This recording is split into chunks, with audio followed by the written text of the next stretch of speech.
Chapter 858. No, it might be even livelier than the new year. The viewers on the red bullet screen continuously kicked a few of the viewers on the blue bullet screen, who were spewing vulgarities or insults. Their momentum was as high as a rainbow. The viewers on the blue bullet screen were aggrieved and furious. Some of the hot-tempered ones had already started cursing. Since the beginning of the live stream, these nouveau riche viewers had never suffered such grievances. Compete in throwing money? Have they ever been afraid? It was just a live stream. When had they ever suffered such grievances? Why did the rich like to watch live broadcasts and throw money at the streamers? Apart from truly liking the streamer and rewarding her, he also enjoyed the feeling of being flattered by the beautiful streamer and being envied by the other streamers. The nouveau riche enjoyed the process of being pretentious. They were here to enjoy, not to be abused. How infuriating. They had just entered the live broadcast room to look at the pretty girls as usual. Why did they suddenly encounter a group of strange lunatics who bit anyone they saw? At this moment, the audience from the two dimensions had yet to realize that something was wrong. They only thought that they were from the same world. Adhering to the principle of being slapped in the face, a blue bullet screen viewer could no longer sit still. As a nouveau riche, if he couldn't enjoy the pleasure of being pretentious, he might as well be a salted fish. Big Brother Jiuling. Yi Wu Yanling, I'm warning you, don't cross the line. Do you really think you're the only one with money? After this bullet screen was sent, a system announcement popped up. The grievances of the Jiang have been settled. I only hope that the heroes will lend a helping hand. Today, spectator Big Brother 90 has issued a bounty to spectator Night Dance Flame Spirit. The bounty has already reached 9 luxurious private yachts. If the number of votes exceeds 50%, viewer Night Dance Flame Spirit will be forcefully kicked out of the live broadcast room and will be banned for 30 days. Audience member Big Brother 90 quietly said to Night Dance Flaming Spirit, "Your parents didn't teach you well, so I'm here to teach you how to be a person. Do you really think you can act like an elephant just because you've stuck 2 cloves of garlic in you? Little guy, don't try to act cool with me." After posting this reward, the blue bullet screen audience clicked their tongues and revealed a mocking smile on their faces. If it weren't for the fact that he had suddenly lost his privileged avatar, he would have long since kicked all these noisy red bullet comments away. That's right, this audience member was one of the tycoons in the female broadcast room. However, he did not like to talk. Usually, he would quietly watch the live stream and silently send gifts. He was always in the top 10 of the gifts list. I didn't expect that a school dog could grab a seat in my lifetime. The big shots were still fighting. The idle spectators were more concerned about the content of today's live broadcast. The bullet screen was densely packed. There were too many of them. Every inch of the screen was occupied. The idle spectators had to choose to block the bullet screen to watch the live broadcast. They wouldn't know if they didn't watch, but once they saw it, it was terrible. Their daughter, White, looked like she was having a difficult birth. The idle spectators were extremely worried. They all sent bullet screen messages to inquire about the specific situation. Little Lucky. White hasn't shown signs of giving birth yet. It's her first and premature birth. The foal's situation isn't optimistic. White kept whining like a slave. From time to time, it stuck out its tongue to lick Jiang Pingji's hand. Its teary eyes were filled with pity. Jiang Pingji didn't have the extra energy to care about the situation in the live broadcast room. She looked at Wei Ci with a solemn expression. Not ready yet? She used her hand to comfort White. At the same time, her scalp went numb as she glanced at White's belly. Her heart was filled with anxiety. When she helped Jingxian deliver the baby, Jingxian would cry out in pain. However, White was just a horse. Other than whimpering like a slave, it couldn't use words to express its emotions. Jiang Pingji's heart ached even more when she saw it. Other than trying her best to comfort White, she couldn't help at all. Wei Ci had already strenuously straightened the position of the foal. Beads of hot sweat seeped out of his forehead. He said, "It's almost time." White seemed to understand Wei Ci's words. Its whimpering became louder and louder. Its breathing became heavy, and its belly contracted and expanded rapidly. The foal's 2 front hooves were pressed together. Its head was tightly attached to its forelimbs. It slowly gave birth with White's strength. Wuxia said, "Lord, please help." White consumed too much energy. If it was squeezed for a long time without giving birth, the foal would easily suffocate. Jiang Pingji didn't use her upper arms to roll up her sleeves. She casually rolled up her sleeves. She didn't mind that it was dirty. She directly held the foal's front hooves with both hands. Chapter 859. After more than an hour of hard work, Wuxia had become filthy. His entire body was covered in an indescribable stench. However, the way he treated the foal was unbelievably gentle. It was as if his entire body was enveloped in a layer of gentle light, causing others to subconsciously overlook his disheveled appearance. Jiang Pingji did not leave. Instead, she stared intently at his side profile. White turned its head. After a while, it found the foal at the side and whimpered. It was a beautiful, spotless, snow-white little fellow. It stuck out its tongue and licked the remaining mucus off the foal's body. Its gaze became gentler. One could not tell that it was fierce on the battlefield. Wuxia looked at White, and a pure smile appeared on his face. He stretched out his hand and stroked its mane. No one knew what he was thinking. Although it was born prematurely by a month, the foal had inherited its parents' excellent bloodline. After a while it tried to stand up. It spent some effort to break its umbilical cord. It staggered as it tried to get up from the ground. Its attempts were futile. Outside the stable, Liyun stared at the foal. Seeing it fail a few times, he was so anxious that he wanted to rush over and help it. Wuxia saw his expression and laughed. Let it get up on its own. Hanmei, don't come over and cause trouble. Liyun was depressed for a while after hearing that. Then, he mustered his spirit and continued to look at the foal with great interest. Although it was a newborn foal, if it grew up successfully, it would definitely surpass its master. Liyun had picked up a treasure. Wuxia stood up. Perhaps he had knelt for too long. After he stood up, he still felt a little dizzy. He calmed himself down and waited for his legs to regain feeling before calmly leaving the stable. He took a dry towel from the stableman. Wuxia said to the stableman, "Keep watch here. In about an hour, White's placenta will come out. Remember to keep it so that it won't be swallowed by White. If the placenta has not come out after an hour, remember to send someone to look for me or a vet." The stableman nodded and bowed in acknowledgement, but in his heart, he secretly admired Wuxia. He was a commoner. In his heart, the concept of nobility and inferiority was rather vague. If it was another scholar, he would definitely mock Wuxia for doing such lowly work. However, the stableman felt that Wuxia knew a lot. "I'll remember it." Wuxia wiped the filth off his arms and washed his hands carefully. The stench was still lingering at the tip of his nose. He said to Jiang Pingji, "My lord, I'll go back to the residence first." It was very impolite to look disheveled. Jiang Pingji nodded in agreement. Wuxia used a clean handkerchief to wipe the sweat on his forehead. He heaved a long sigh of relief and returned to the manor. Seeing that Wuxia had left, Jiang Pingji said to Liyun, who was smiling foolishly, "Hanmei, I'm leaving first." Liyun said, "Farewell, my lord." She turned her head and continued to be infatuated with the pony. Jiang Pingji shook her head. Liyun's obsession with good horses was deep in his bones. There was no way to save him. At this time, she saw the audience asking if the newborn foal had a name. If it didn't have a name, then they would come up with one. She thought for a moment and turned to ask Liyun, "What are you going to name the horse?" A few months ago, Liyun had ordered this colt from her. As the owner, Liyun naturally had the right to name the colt. Since ancient times, which good colt didn't have an awe-inspiring name? Not to mention, Fu Wang's peerless colt had an eye-catching name, Chasing Lightning. As for Jiang Pingji's steed Cough Cough, that was definitely an accident.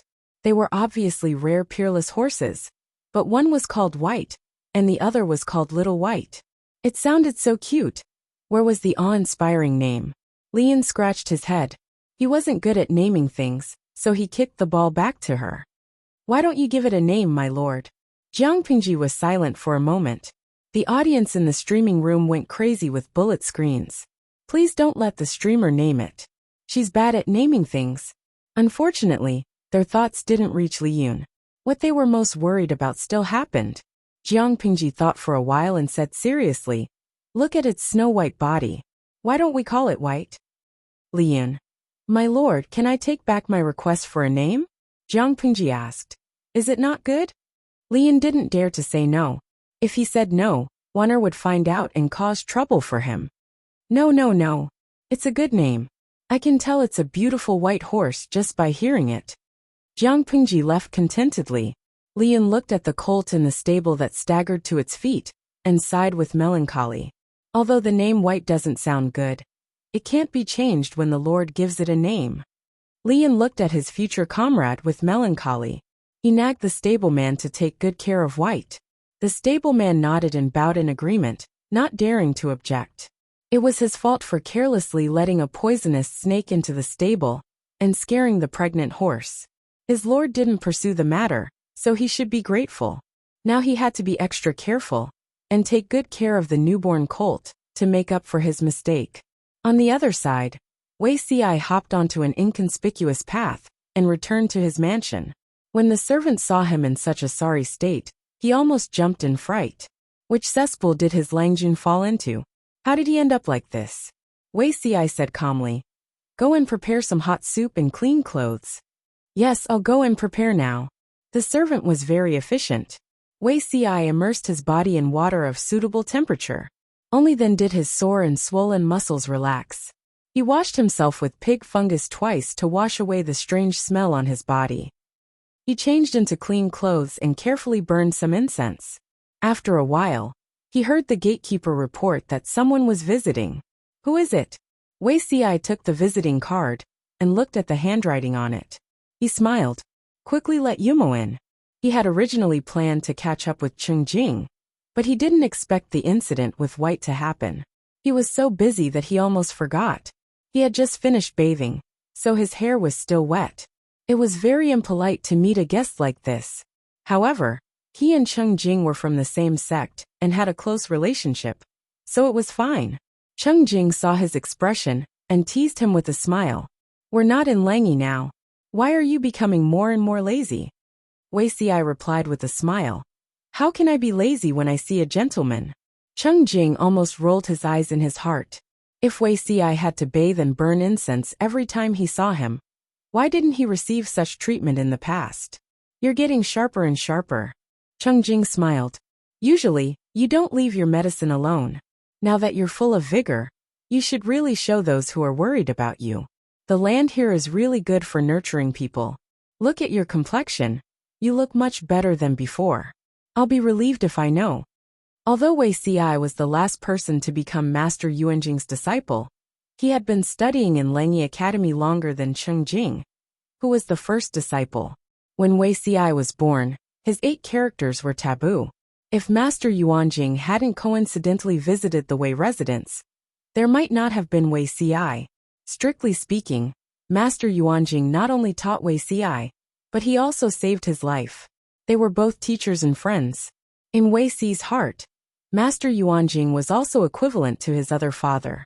I've been away from home for a few years. I wonder how teacher is doing now. In his previous life, Wei Xi had moved to Zhongjia's Bianzhou with his clansmen. He hadn't seen his teacher Master Yuanjing for more than 20 years. Chapter 860. Now that he was reborn, Wei Xi was always concerned about his teacher's recent situation. Unfortunately, the world was becoming more and more chaotic, and a letter was comparable to 10,000 gold pieces. The round trip would take at least half a year. If they were unlucky, they might even lose contact with their letters. Wei Xi had not received his teacher's reply for a long time. Cheng Jing was under Huangsong's command.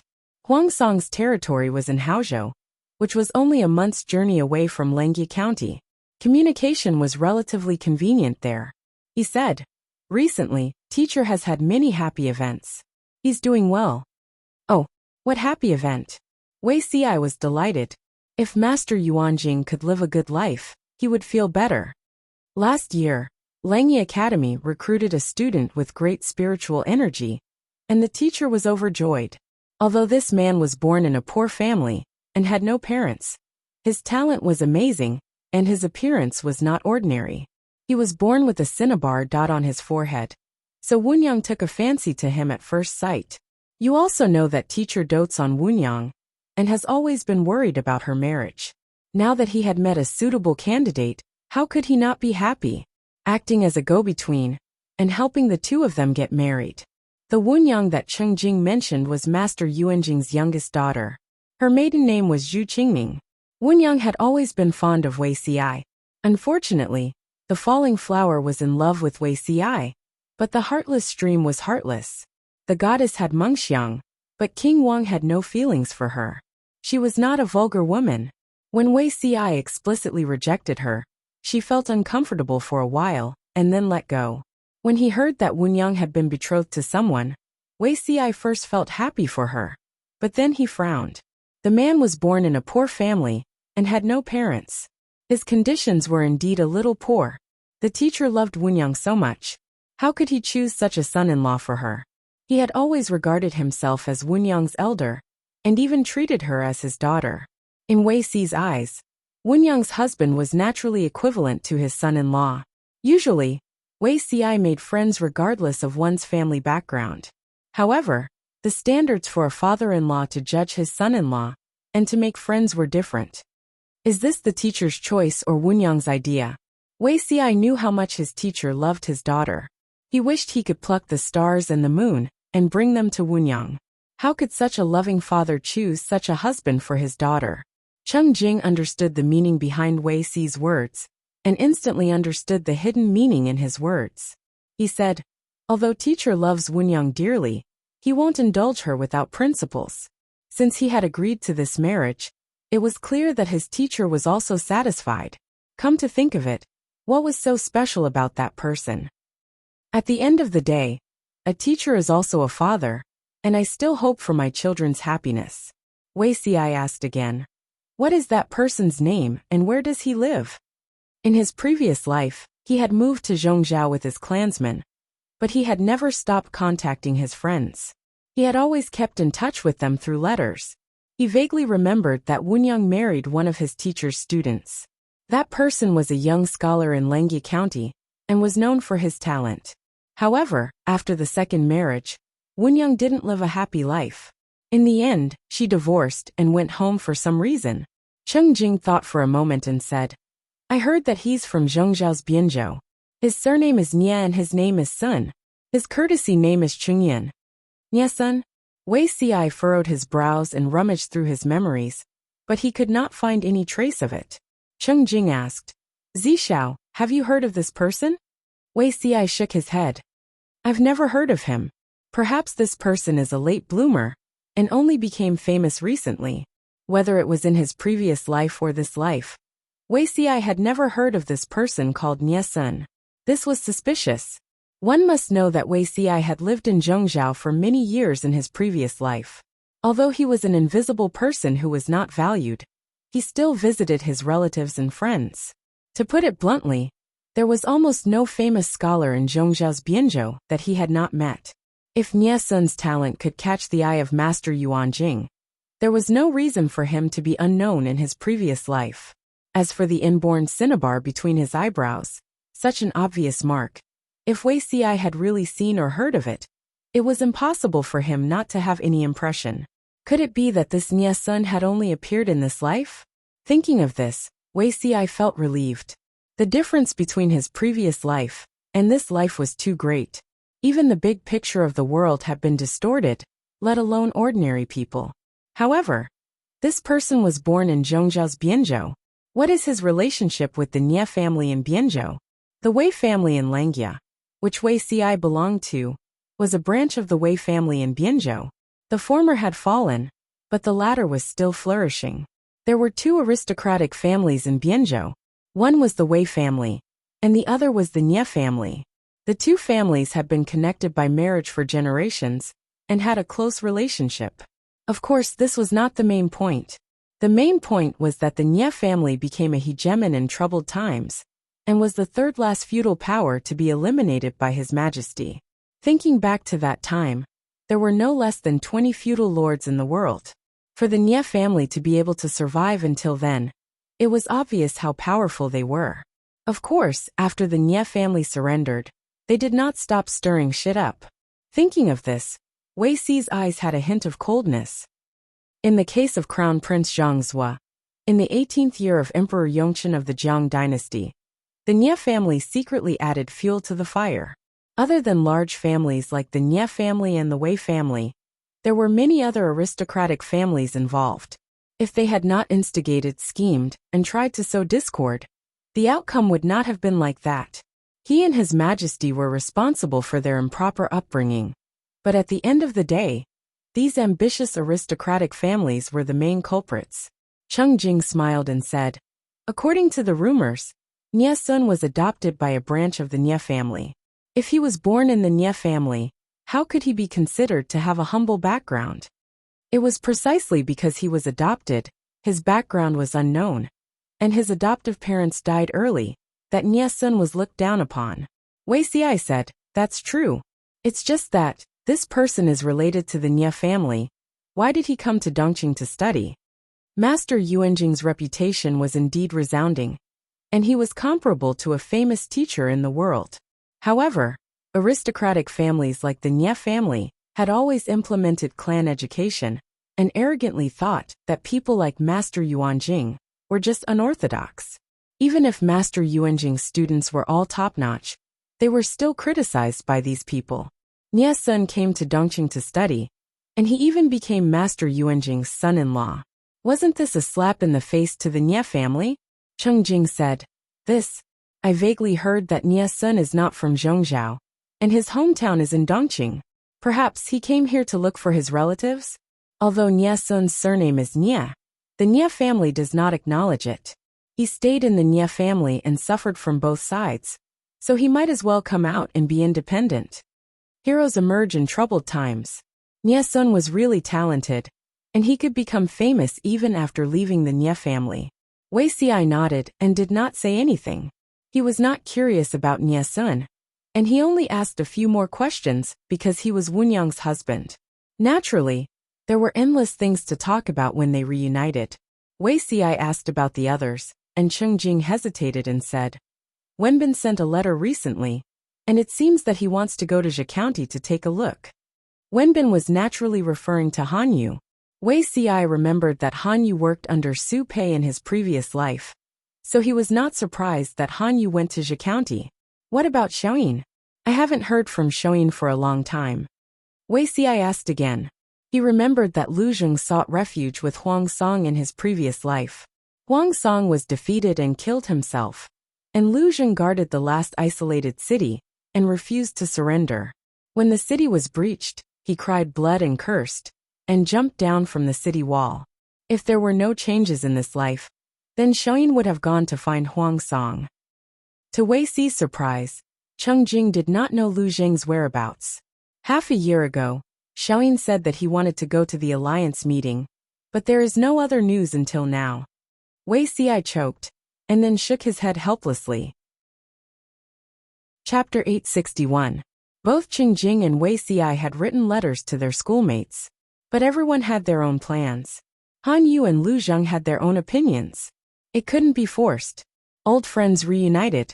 Even though they belonged to two different camps, they could still talk happily, as long as it didn't involve official business. After talking for a while, they seemed to have returned to their student days in the academy.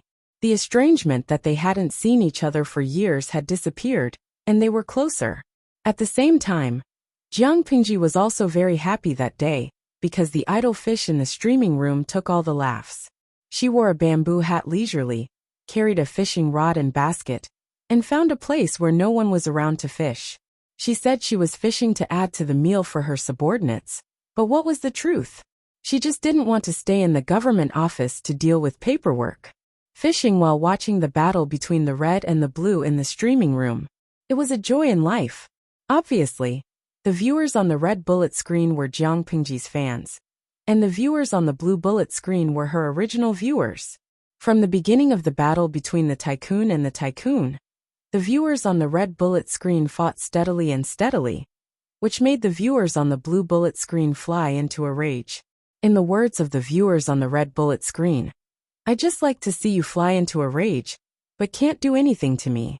It could be said that this operation was already very cool. I really don't know who led these idle fish astray. Their combat power is actually so strong. No matter how fierce the battle between the two sides was, Jiang Pingji was as steady as a mountain. She half lay on the giant rock by the stream and squinted her eyes to fish. In the eyes of the viewers on the red bullet screen, Jiang Pingji's behavior couldn't be more normal. Their streamer was so aloof and rarely interacted with them. If she interacted with them one day, the idle fish viewers would panic and be afraid that the streamer had been transmigrated by someone else. Even if Jiang Pingji was so aloof and distant, they still loved her very much. On the contrary, the viewers on the blue bullet screen became more and more bored as they watched. They chose to leave one after another, cursing before they left. How cui xiaojia. Let's go. What kind of trash streaming is this? You didn't even say a word after watching it for so long. Ingu Mao. I thought there would be some special streaming, but I didn't see anything after watching it for so long. Go ahead and fish, at least say something. You're so aloof. Do you think everyone wants to watch your streaming? To put it bluntly, at least the previous host knew how to dance erotically, tease the audience, and liven up the atmosphere. The current one was a block of wood, stupid and ugly. What a waste of my traffic. Disappointing. Of course I'm forgiving her. I heard that this live stream is very powerful. I've been driving for more than 20 years, and have never been censored by the country. I'm here because of its reputation. How is it censored? Forget it. It seems like I won't be able to see any interesting content. I'll leave first, the traffic can't keep up. Heavenly visitor. I feel cheated. I'm leaving too. Lang de Fungi. It's a little strange. These red bullet screens seem to know this streamer. They're as crazy as dogs.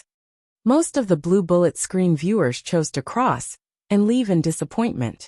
After half a day, only 10% of the blue bullet screen viewers remained. Of course, this 10% of the audience was either bored out of their minds or bored out of their minds. In any case, it was very difficult to get a spot in this live broadcast room. Being able to get a spot meant that they had fast hands and good internet connection. The bullet screen war in the streaming room went on for a long time. Jiang Pingji fished for a long time, but her fishing basket was still empty.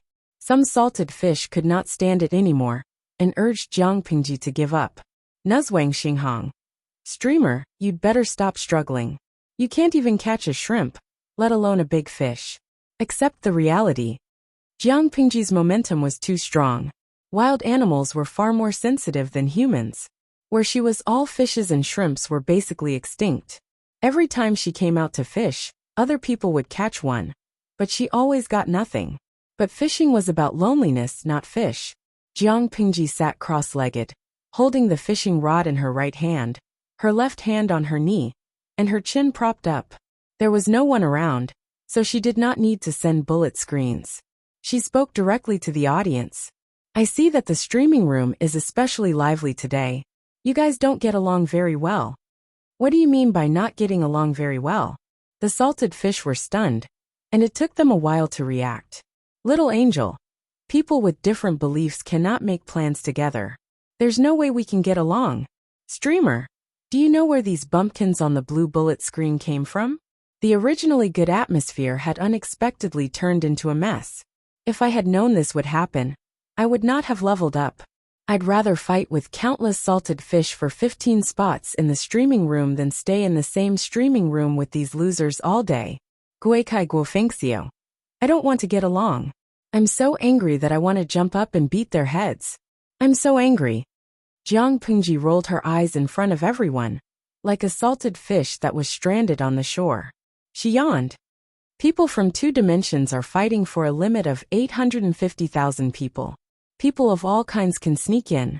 I can't do anything about it. It depends on your hand speed. The streaming room has a limit of 850,000 people. Whoever is faster will be able to get it. The group of salted fish. Wait, they seem to have overlooked something? Host, can you repeat what you just said one more time? That's a lot of information. Let's highlight the words 2 dimensions. Jilan Yushu. Wait, streamer, don't scare me. What do you mean by 2 dimensions? Could it be that the color represents the dimensions? The red bullet screen is for allies, And the blue bullet screen is for people from another dimension? Jiang Pingji smiled and said, "Why would I scare you? It's really 2 dimensions." Whether it was the salted fish in the red bullet screen, or the defeated soldiers in the blue bullet screen, both sides were so shocked that their eyes widened and their jaws dropped to the ground. They had been fighting for half a day. Both sides were furious. One by one, they said that they wanted human flesh. They fought it out. However, no matter how powerful the big shots were, they could not find any clues. It was as if the people on the other side had appeared out of thin air. So they were actually people from another dimension? Chami Dalao. Wait, did I go too far just now? Did they all die? People from 2 dimensions can actually fight in the same streaming room and watch the streamer from a 3rd dimension. This is epic, making fate. Hello my friends. Duxing Yufeng. If I knew this would happen, I would have been gentler just now. In the sea of red bullet screens, a small group of blue bullet screens occasionally floated by, but they were immediately caught. Fanlu. Hello my friends from the other dimension. Xinjia. Friends on the other side, look over. The bullet screens here were very exciting. Due to the huge disparity in the number of people, the blue bullet screen was swaying and trembling in the sea of red bullet screens. It looked very pitiful. Although the viewers on the blue bullet screen were very annoying, they were able to tolerate all kinds of people. They would not kill a person from the same dimension in one go. No matter what group it was, there would always be good and bad. They had to be tolerant and get rid of the weeds. However, the salted fish's way of thinking was always different from normal people. One of the audience in the red bullet screen could not help but complain. Chapter 862. Why did the viewers from 2 different dimensions use Chinese characters? It was a good question, but Jiang Pingji couldn't answer it. She made up a story with her eyes wide open. Maybe it's because Chinese characters are the universal language of the entire dimension? The viewers in the 2 streaming rooms were speechless after hearing it. What she said made sense. I'm actually speechless? A certain viewer on the blue bullet screen spoke shakily. He was mentally prepared to be kicked out of the streaming room by the big boss on the red bullet screen, Buxian Xian. In the past, there were always people who said that English was the universal language of the world. Now I can hold my head high and say that Chinese characters are the universal language of the entire dimension. I'm so touched. I hope the country can take this seriously and abolish CET4 and CET6. In the sea of red bullet screens, the blue bullet screen was particularly eye-catching. It even received countless likes. The viewers on the red bullet screen cheered for the blue bullet screen. CET4 and CET6 were all tearful after saying too much. The 2 groups of people who were fighting each other to the death were now tearful when they saw each other from the same place. The 2 sides had a friendly discussion about the 2 dimensions. However, the restrictions of the streaming room were too great. They couldn't talk about topics related to politics. They racked their brains and could only figure out the timeline of the 2 dimensions. Other than some differences in historical events, the general situation was actually the same. Many quick-witted and ill-intentioned people had already come up with crooked ideas. Since the situation of the 2 dimensions was so similar, but the development was different, could they help each other? Thinking about the more popular plagiarism category in online novels, maybe they could imitate it. Who knows, it might become popular. Anyway, it was 2 different worlds. Even if someone pointed out plagiarism, it would be extremely difficult for the 2 dimensions to pursue the matter of plagiarism. To put it nicely, they could learn from each other and develop together. They couldn't bear to let the magnificent civilization disappear just like that. Jiang Pingji casually glanced at the bullet screen in the streaming room.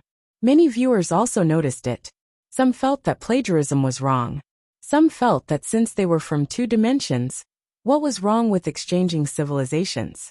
Anyway, the original author couldn't cross the dimension wall to pursue the matter and sue.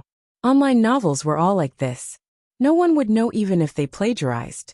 They forgot that this was Jiang Pingji's streaming room.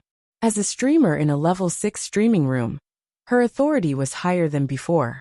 After a while, those in the audience who were discussing the feasibility of borrowing were all kicked out. They were stunned for a moment. When they looked at the system notification again, their faces couldn't help but twitch. Because you have violated the rules of the live broadcast room. You have been kicked out of the live broadcast room by the host. To be honest, this was the first time Jiang Pingji took the initiative to kick someone since she took over the streaming room. Even a fool would know that she was a little angry. Not only were there blue comments, but there were also quite a number of red comments. Jiang Pingji had a warm smile on her face. According to the federal law on the protection of original works of literature and all kinds of property rights, the crime of plagiarism is very serious. The minimum penalty is 3 years, and the maximum is life. Even if they weren't sued by the original creator, 90% of the profits would still belong to the original creator, and they would have to compensate for their mental distress. If you want to use it as a reference, I won't object, but please ask the original author to personally authorize it. Furthermore, you can request the government to take the lead and establish a special alliance to regulate the cultural exchange between the two planes. After that, she got up to pack up her fishing rod and basket, preparing to go home. After hearing what Jiang Pingji said, some of the audience blushed. Some felt that she was meddling in other people's business, while others strongly supported her. After all, the streaming room was someone else's territory, and the audience had to act according to the basic rules. After going through half a day of battle, the audience from the two planes could barely communicate calmly. Seeing this, Jiang Pingji revealed a faint smile and leisurely returned to the city. Unbeknownst to her, the matter of the streaming room had grown wings and occupied the headlines of major websites. It was fine if it was a cross-dimensional live broadcast, but now she could communicate with the audience from another plane on the same streaming platform. She was going to go to heaven. The red comments were relatively calm, although Jiang Pingji's streaming room was a little strange and often showed all kinds of violent scenes. On the whole, it was still positive. Many directors who filmed ancient wars liked to edit the content of the live broadcast and use it as a reference. Nowadays, the film and television industry preferred to shoot indoors more and more. They used the green screen wherever it was useful, and they rarely spent energy on shooting real scenes. In general, Jiang Pingji's streaming room was more positive in the eyes of the public. However, it was different for the viewers in the blue bullet screen. As soon as the news spread, it was like a stone that stirred up 1,000 ripples. Abuse and mockery had the absolute upper hand. Thanks to the female transmigrator, the streaming room had been labeled as despicable. In addition, the streaming room had been around for more than 20 years. Many of the audience had a fixed impression of it. Once it was mentioned, they could not help but curse or mock it, as if it was a pile of stinky feces. After such a long time, the audience in the streaming room had been fixed. Now that the streamer had suddenly changed, not only did it not attract new readers, but it also drove away this part of the audience who liked beautiful women. As a result, for a long time, the ratio of red to blue in Jiang Pingji's streaming room hovered around 9:1 or 19:1. The red bullet screen viewers were overjoyed. The cake was only so big. The streaming room's upper limit was 850,000. They could not wait for all the upper limit to be theirs. Yes, the streamer was theirs. No unruly people could snatch her away. Jiang Pingji did not care about this. She did not care which plane the audience was from, as long as they were not from her original plane. As a general of the Federation and the commander of 1/10 of the army, she had now been reduced to a small farm owner. Her fate was miserable. Humming a tune, Jiang Pingji walked into the city under the orange afterglow of the sunset. The streets were still bustling with business. The street vendors were shouting and hawking, and children were chasing and laughing. Ah! The child who was leading accidentally bumped into Jiang Pingji. She did not move an inch, but the child fell. There are carriages and pedestrians everywhere. You naughty children, if you want to play, go somewhere else. Jiang Pingji's face was fierce. She picked up the child who had fallen. The child was sobbing. A woman in the distance saw it, and was scared out of her wits. She hurriedly ran over to carry the child away. She was so scared that her shoulders were trembling. The woman saw Jiang Pingji's face clearly. It was as if someone had stolen her voice. She could not say anything. Jiang Pingji was usually very close to the people. Many people knew what she looked like. The woman had seen her before. My son is naughty and has disturbed the prefecture magistrate. As the woman knelt, the 2 or 3-year-old child in her arms knelt as well. Jiang Pengji had a very good memory. She saw the woman's face and found it somewhat familiar. You are. Listening to the woman's words, she was obviously not an ordinary village woman. They could only follow Jiang Pengji to Xiangyang district. The old housekeeper did the accounting and outside work, while she knitted sweaters or embroidered some patterns at home to sell. She lived frugally on weekdays. After deducting the small amount of rent paid to the county headquarters, the remaining money was enough for them to live on. The 2 of them were loyal and devoted servants. They would rather work themselves a little harder than suffer the slightest injustice to the child. Therefore, among the 3 of them, only the child was wearing clothes made of fine cotton. Jiang Pengji said, "You're the wet nurse?" If I remember correctly, there was an old man who survived. The woman said, "Prefecture overseer, you have a good memory. That was my wife's dowry butler." Jiang Pengji said to the child, "Come here." The child was very guilty. He had just bumped into someone. How would he dare to take the initiative to approach her? The woman encouraged him, and he ran to Jiang Pengji hesitantly. Jiang Pengji carried him and bounced him up and down. The 2-year-old child was quite heavy. I remember that the child's family seems to be extraordinary. Have you never thought of bringing the child to look for his relatives after so many years? Before the earthquake, land in Shangjing was expensive. Those who could buy property there were either rich or respectable. Logically speaking, the child's parents were not ordinary people. The woman said, "I had this plan for a long time, but there were wars everywhere in the past. The housekeeper and I didn't dare to bring the young master to take risks. Therefore, it has been delayed until now. I plan to save enough money in a few years to set off to look for my relatives, so as not to delay the young master's initiation." In the whole of Dongqing, what place was safer than Wanzhou? The lion was entrenched and heavily guarded. The prefecture magistrate loved the people like his own children. He governed the whole of Wanzhou in an orderly manner. Outside the boundaries of Wanzhou, there were either wars or all kinds of disasters. How could she and the old housekeeper protect the young master? Jiang Pengji carried the child and put some food in his bowl. What is this child's background? Since I saved him and met him on the street today, it seems that we are fated. If I can help, I can send someone to pass a message to the child's relatives and ask them to bring the child back as soon as possible. Looking at you, these years have not been easy. The woman's eyes turned red again. She kowtowed and said, "Thank you, prefecture magistrate. If there is a next life, I will definitely tie a ring to repay your kindness." Wiping away her tears, the woman continued, "My master is from the Cui family of Chongzhou." The Cui family of Chongzhou? Jiang Pengji carried the child in one hand and ordered the food on the table with the other. What a coincidence. Chongzhou was her father, Lu Shi's territory. Chapter 864. Without the slightest precaution or apprehension, their lord had thrown them a thunderbolt just like that.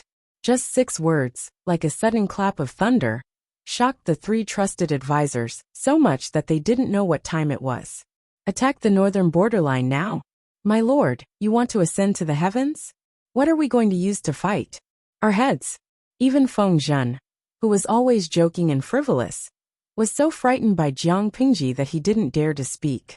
Qiguan Rang didn't seem to have any reaction, but the feather fan in his hand was fanning furiously. It was obvious how anxious he was. Wei Xi was the first to react. He stepped forward and said, "My lord, you mustn't do that." Attacking the northern borderline now wasn't courage, it was courting death. Wei Xi had thought that his lord was more mature in this life than in her previous life, but now it seemed that she was even more reckless. Jiang Pengji laughed in her heart, but she asked, "Why not?" She didn't do it on a whim. She had clearly thought it through. They all treated her like an enemy, as if she was unreliable. Feng Zhen and Qiguan Rang followed closely to persuade her. No matter what, they had to make their lord dispel this dangerous idea. Qiguan Rang said, "My lord, attacking the northern borderline now is not a good time." Feng Zhen secretly took a deep breath. He stepped forward and said, I agree with the two of you. The northern borderline has experienced the horse plague and suffered a great loss in military strength. But a centipede dies but never falls down. If we don't have the confidence to kill them in one strike, we can't easily attack the northern borderline. Attacking now is no different from striking a rock with an egg. The books on war say that the military is a matter of great importance to a country. It is a place of life and death, a path of survival. In our opinion, we need to go through 5 things: take advantage of the right time, the right place, and the right people. Only then can we give it our all. The time is not ripe yet, so we must not attack. Previously, they had agreed to peacefully develop for a few years before going to war. Why did their lord change her mind now?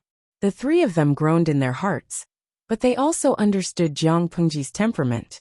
If they didn't say the ugly things, it would be difficult to convince her to give up on this idea.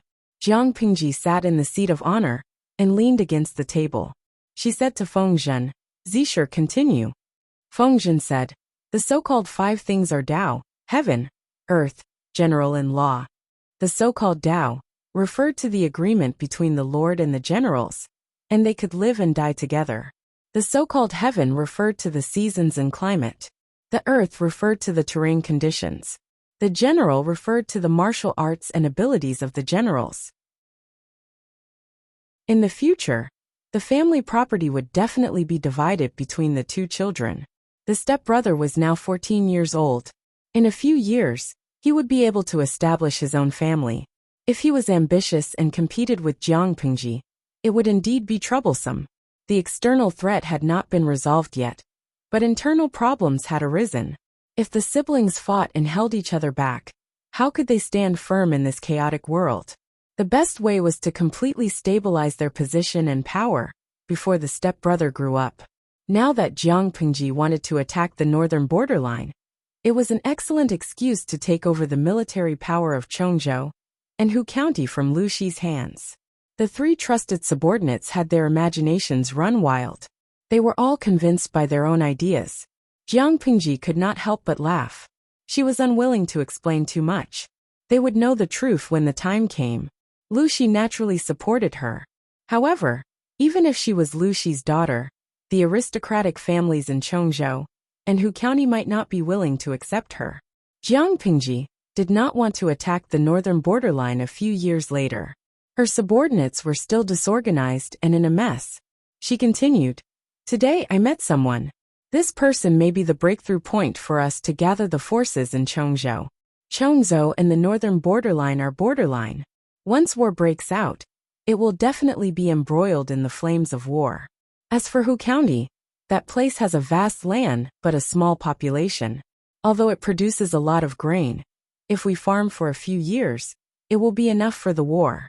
From the looks of it, gathering Chongzhou is far more important than gathering Hu County." When Wuxia and the others heard this, they secretly heaved a sigh of relief. Based on what their lord meant, they should start preparing for war now instead of fighting. They could be at ease. Wuxia asked, "Who is this person?" Jiang Pengji smiled and said, "That person is a direct descendant of the Cui family in Chongzhou. We can make friends with the Cui family in the name of saving their lives and persuade them to stand on our side. The Cui family is a fence-sitter. They have close business dealings with the northern borderline. In other words, they are the most knowledgeable about the situation in the northern borderline. If we want to start a war with the northern borderline, we must have an accurate source of information. Apart from that, the Cui family has been rooted in Chongzhou for a long time. If we take down the Cui family, we can use them to gather other local gentry families. Regardless of whether it was external or internal, the Cui family could be Jiang Pengji's springboard. Lu Shi had been the magistrate of Chongzhou for many years. Although he controlled part of the power, the majority was still in the hands of the local aristocratic families in Chongzhou. These aristocratic families had many thoughts. The interests of the family far surpassed the righteousness of the country. They could totally stab their teammates in the back at a critical moment.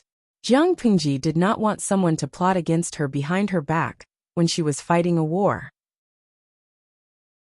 Chapter 865. The 3 of them were smart. How could they not understand Jiang Pengji's plan? But in that case, she would have to take away Lu Shi's power. This meant that there would be a conflict of interest between father and daughter. If Lu Shi was old, it would not be too much to abdicate. But Lu Shi was still in the prime of his life. Would he be willing to give up his military power and be a free rich man? Whether it was Wei Xi or Feng Zhen, they had no confidence in this matter. Qiguan Rang turned his gaze to Jiang Pingji and hinted vaguely, "My lord has to discuss this matter with the old master." Jiang Pingji lowered her eyes and said, "I know. Father will understand." Qiguan Rang waved his fan and said, "If we can cooperate with the Cui family and understand the situation and military deployment in the northern borderline, we will have the geographical advantage. Popularizing the method of farming will completely solve the food shortage in 2 to 3 years. The army will be self-sufficient. The generals have rich experience in war and are very familiar with training troops. In the long run, they will definitely be able to train up a fierce and powerful army. At the same time, the northern borderline will be greatly weakened by the horse plague. Later, with Zixiao's strategy of rabbits and sheep, we will have the power to fight the northern borderline in 3 to 5 years. It's said in military books that the poor of a country will lose to the teacher, and the people will be poor." Wei Xi added, "If we fight the northern borderline, the long-distance transportation of food will inevitably increase the pressure. The price of food near the army will skyrocket. The local people will be affected, and their financial resources will be exhausted. More importantly, the longer the transportation of food is, the higher the risk. Once the food line is cut, the soldiers at the front will be in a desperate situation. In my opinion, my lord can send people to farm in Chongzhou and greatly reduce the transportation of food, so that the soldiers will not have to worry about the rear. If food was transported from Hu County or Wanzhou to the front line in Chongzhou, the consumption would be unimaginable. In ancient times, the transportation of food mainly relied on manpower and animal power. The journey was long and time-consuming. It did not mean that the front line would receive the same amount of food as the amount of food transported to the front line. The animals that transported the food had to eat, and the laborers that transported the food had to eat too. If the front line received 1 dan of food, the rear had to send 20 to 30 dan. If there was a war, it was best to farm in a large scale near the front line. This would greatly reduce the risk and consumption of food transportation. But if that was the case, Wei Xi could not help but frown when he thought of other things. Jiang Pingji asked him, "Zixiao, did you think of something?" Wei Xi's expression stiffened. He sighed and said, "Due to the impact of the horse plague, the economy of the northern borderline has been severely damaged. As a result, the price of foodstuffs has skyrocketed. A large number of lowly herdsmen are unable to afford foodstuffs and live a difficult life. If the northern borderline knows that we are stationing farmland on a large scale at the border of Chongzhou, when the time comes, it will definitely attract a large number of cavalry to plunder." Xi's consideration was not thorough. "I'm afraid that the plan just now will not work. If that was the case, all the grain they had planted in the fields would be taken away by the northern borderline. Were they storing food for themselves or sending food to the enemy?" When Wei Xi understood this, he felt ashamed and bowed to ask for forgiveness. Jiang Pingji said, "You're right. Why do I need to apologize? It was a good idea to station fields at the border of Chongzhou to reduce the consumption of grain. If the northern borderline sends their cavalry to raid us, we don't have to be afraid. We can directly use these people to practice and get used to the northern borderline's fighting style in advance." However, Zixiao's suggestion had to be changed. Farming is fine, but it cannot be concentrated in one place. Set up a few more. Currently, the northern borderline could not mobilize their cavalry on a large scale. They could only plunder on a small scale. If the northern borderline's cavalry came to plunder, they would not be able to plunder much at one time. The losses were small, and they could use them to practice. If the grain was stored in one place, if the enemy sneaked around and attacked from behind, wouldn't it be awesome to burn the granary? The 4 of them discussed the details in detail. Only when the first rays of dawn were slightly tipsy did Jiang Pingji end the topic reluctantly. The 3 strategists who were forced to stay up all night to work overtime were speechless. Let's stop talking about this first. I'll write a letter to my father and explain the reason to him. He will support me. Jiang Pingji stretched her body peacefully and said to the three of them, "Do you want to stay for breakfast? Today's breakfast is pork buns with mushrooms. It tastes delicious." Feng Zhen was used to wandering around. He often stayed up late, but he was not tired. Qiguan Rang's work and rest schedule had always been stable. He paid attention to his health, but his lord was inhumane. He was used to staying up late. Needless to say, Wei Xi did not even have eye bags after staying up all night. "Thank you, my lord." The three of them ate breakfast with Jiang Pingji and went back with their heads full of battle details. Feng Zhen and Wei Xi were both single people. Their mansions were close to each other. When he and Wei Xi returned, he would shake his head while reminiscing about the craftsmanship of the kitchen in the district headquarters. It made Wei Xi dizzy. Wei Xi asked, "Sure, don't shake your head. I'm dizzy just looking at you." Feng Zhen said, "Shake your head and see if water has entered your brain." Wei Xi was speechless. Feng Zhen continued, "Back then, I was really blinded by lard. How did I end up here? Of all the lords I could have chosen, I just had to choose the one who was the most difficult to serve. If it really didn't work out, I might as well not become an official and be a wealthy idler at home. Now I have money but no land envoy. There are beauties I can't touch, wine I can't drink, and I don't even have time to sleep. Once I'm on board, I can't get off." Just like last night, the Lord had a sudden impulse and dragged them along to discuss for the whole night. The whole night. Did the Lord still remember that he was sick and weak? She was really using men like mules. Wei Xi suddenly said, "My lord, why are you here?" Feng Zhen was so scared that his whole body trembled. He hugged Wei Xi and hid behind him. "However, where's the Lord?" Wei Xi smiled innocently. "I'm just scaring you." Feng Zhen was speechless. How could he have been so blind to have such a close friend? What a scam! Feng Zhen silently recited the mind-clearing mantra several times before he resisted the urge to strangle Wei Xi. As they neared the door, Feng Zhen suddenly said, "Zixiao, do you think the old master will really give up power?" Jiang Pingji had been in the limelight in recent years, but Lu Shi had been famous for a long time and was now in his prime. Would he really be willing to give up power to his daughter? It's hard to say. Wei Xi lowered his eyelids and sneered coldly. But with the Lord's temperament, he has always done things even though he knows it's impossible. If the old master is a smart man, he will make the most correct choice. How can that bastard compete with the Lord? Although Lu Shi was different from his previous life, Wei Xi could not be at ease with him. However, his lord did not react at all. She trusted Lu Shi, so Wei Xi could not say anything. The two of them conversed in low voices. They came face to face with a handsome brown-haired youth with a silly smile on his face. "Sirs, wait a moment." Wei Xi and Feng Zhen stopped in their tracks. When they looked, they saw that it was Li Yin, who was beaming with success. "Sirs, can you give me some advice?" Feng Zhen teased him. "What advice?" "I would like to propose marriage to the Lord," Li Yin said and nodded his head solemnly. Wei Xi, who was at the side, trembled and froze on the spot. He slowly tilted his head to look at him. His ink-like eyes carried a chilly intent. Chapter 866. Unbeknownst to him, Li Yin was still smiling brightly. "My father has already asked for the Lord's opinion. Now he's just short of visiting her personally, but The smile on Li Yin's face was unbearable to Wei Xi. "I keep feeling that I need to prepare something more. Both of you are experienced and knowledgeable. Why don't you give me some pointers?" "Oh, is that so?" Wei Xi chuckled softly. Li Yin inexplicably felt a tingling chill run down his spine. The chill left as quickly as it came, quickly disappearing without a trace. Feng Zhen was a shrewd man. He acutely noticed that Wei Xi's emotions were a little off, but Li Yin, the simple-minded youth, was too slow to notice. He had an idea. He tiptoed and rested his hand on Li Yin's shoulder. He teased him with a smile. "Hanmei is already a man in his 20s. He should have started a family long ago.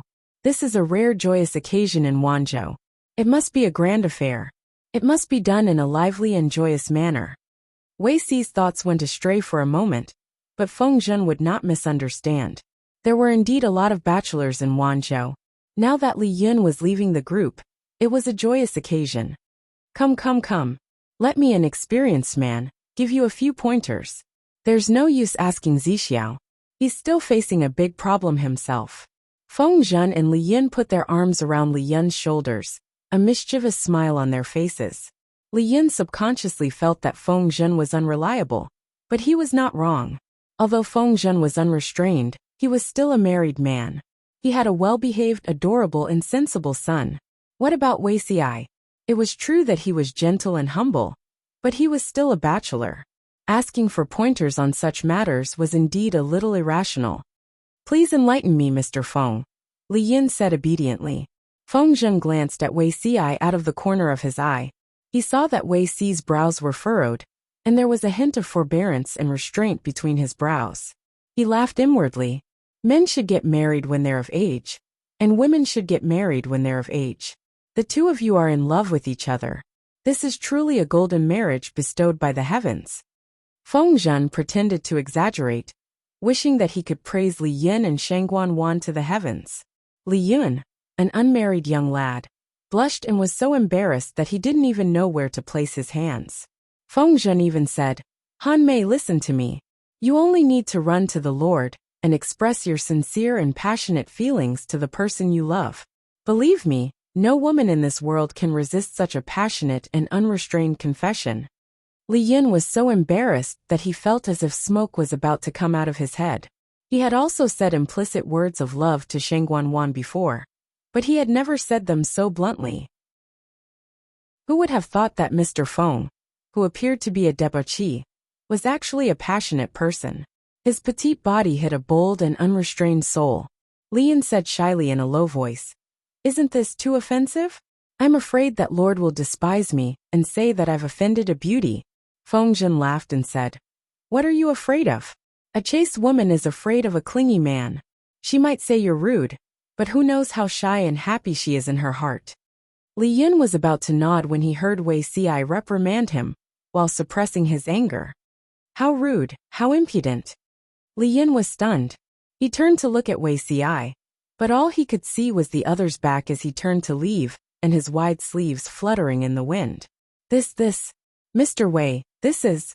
Once a mild-mannered person got angry, the scene was rather frightening. Even though Li Yun was valiant and brave, he was also shocked at this moment. He didn't know how he had angered the other. Feng Zhen restrained the emotions in his eyes, and the corners of his mouth curled up slightly, revealing a profound smile.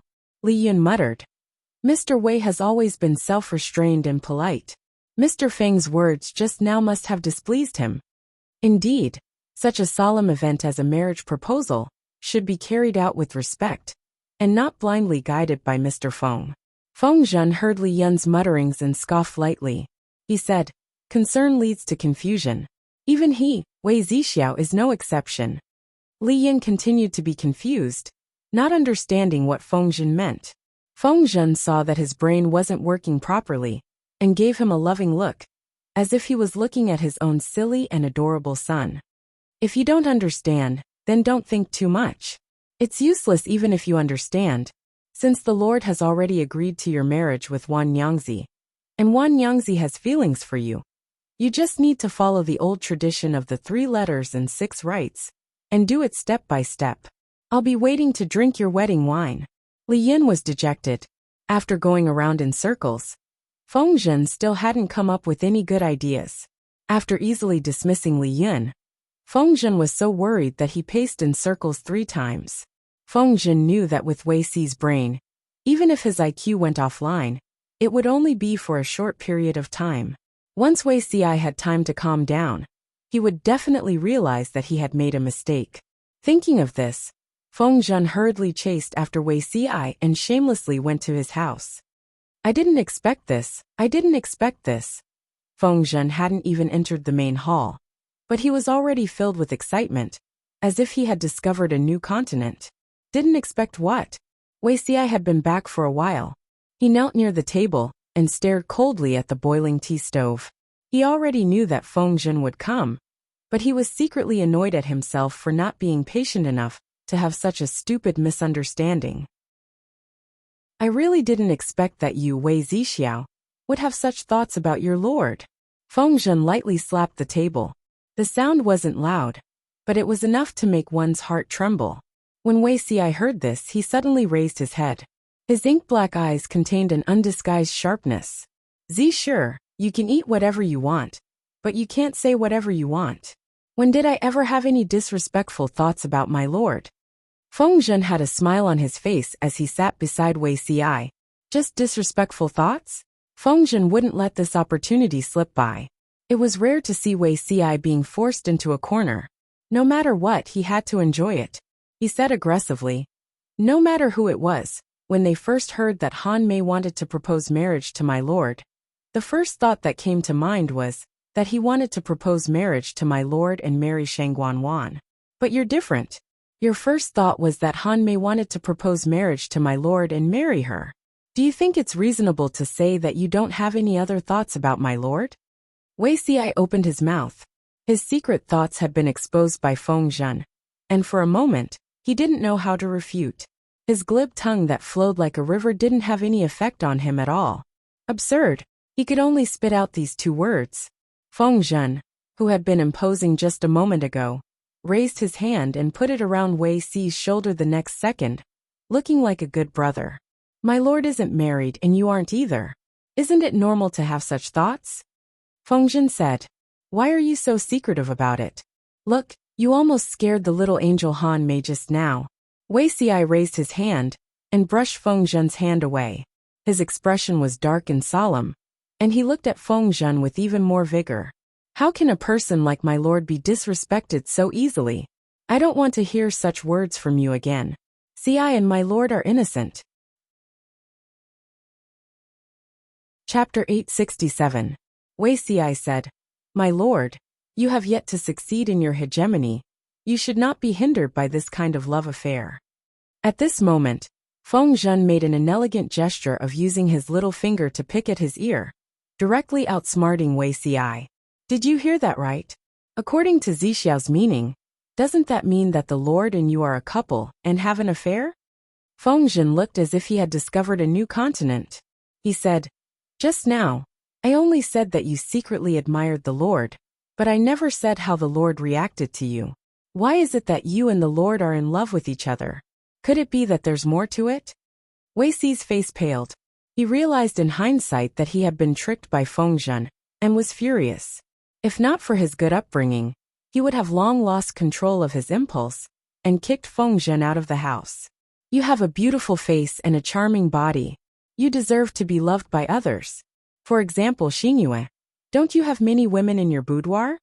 There was a hint of slyness in Feng Zhen's eyes as he admired Wei Xi's fairy-like face with great interest, revealing the annoyance and shame that only a mortal man could have. He continued, My lord is not an ordinary woman, but she is also a person of flesh and blood. Outstanding women were chased by men, and outstanding men were chased by women. This was a matter of course. The pavilion closest to the water enjoys the moonlight first. Taking advantage of the fact that no one has an advantage over you, it's better to make a move early than later, when she has her eyes on someone else. The only thing is that I'm afraid only you can marry a woman like Lord Wei Xi. After a while, Wei Xi squeezed his molars and squeezed out a sentence. Prodigal Feng Zhen, your words and actions really live up to your nickname. When Wei Xi flared up, Li Yin would be frightened but not Feng Zhen. I'm just teasing you. Why are you so serious? Feng Zhen curled his lips in an unrefined manner. He said, My lord is currently 18 years old. In another 2 years, he should be thinking about marriage. Do you really think that she is an immortal banished from the heavens, living in the wind, eating and drinking dew, with no distractions in her heart and no emotions? Taking 10,000 steps back, Zixiao had placed his lord on a pedestal. But had he ever thought of an heir? I will have to face this problem one day. As an outsider, Feng Zhen naturally saw things more clearly than Wei Xi. He could also tell that Wei Xi did not treat Jiang Pingji as his lord. He clearly worshipped her as a god. Who knew that the gods in Wei Xi's eyes were ultimately just mortals with flesh and blood? Feng Zhen's words calmed Wei Xi's raging flames for a while. Carrying on the family line is a common human thing. Wuxia said dejectedly. I have never had any improper thoughts towards my lord. It was Feng Zhen's turn to be confused. Adoration was adoration. What was there to avoid about it? Wuxia was about to drown in a jar of vinegar over the blunder just now, but now he refused to admit it. How was this a man who was so bashful? She was clearly a little princess. Feng Zhen said angrily. I really don't know what you're conflicted about. He said to Feng Zhen, there are some things you won't understand until the time comes. With his previous life's experience, Wuxia knew that this matter was not as simple as love between a man and a woman. It involved many entanglements of interests. If his lord was not the final victor, and was destined to fail, what was wrong with Wuxia going all out and confessing his feelings? But he knew that was impossible.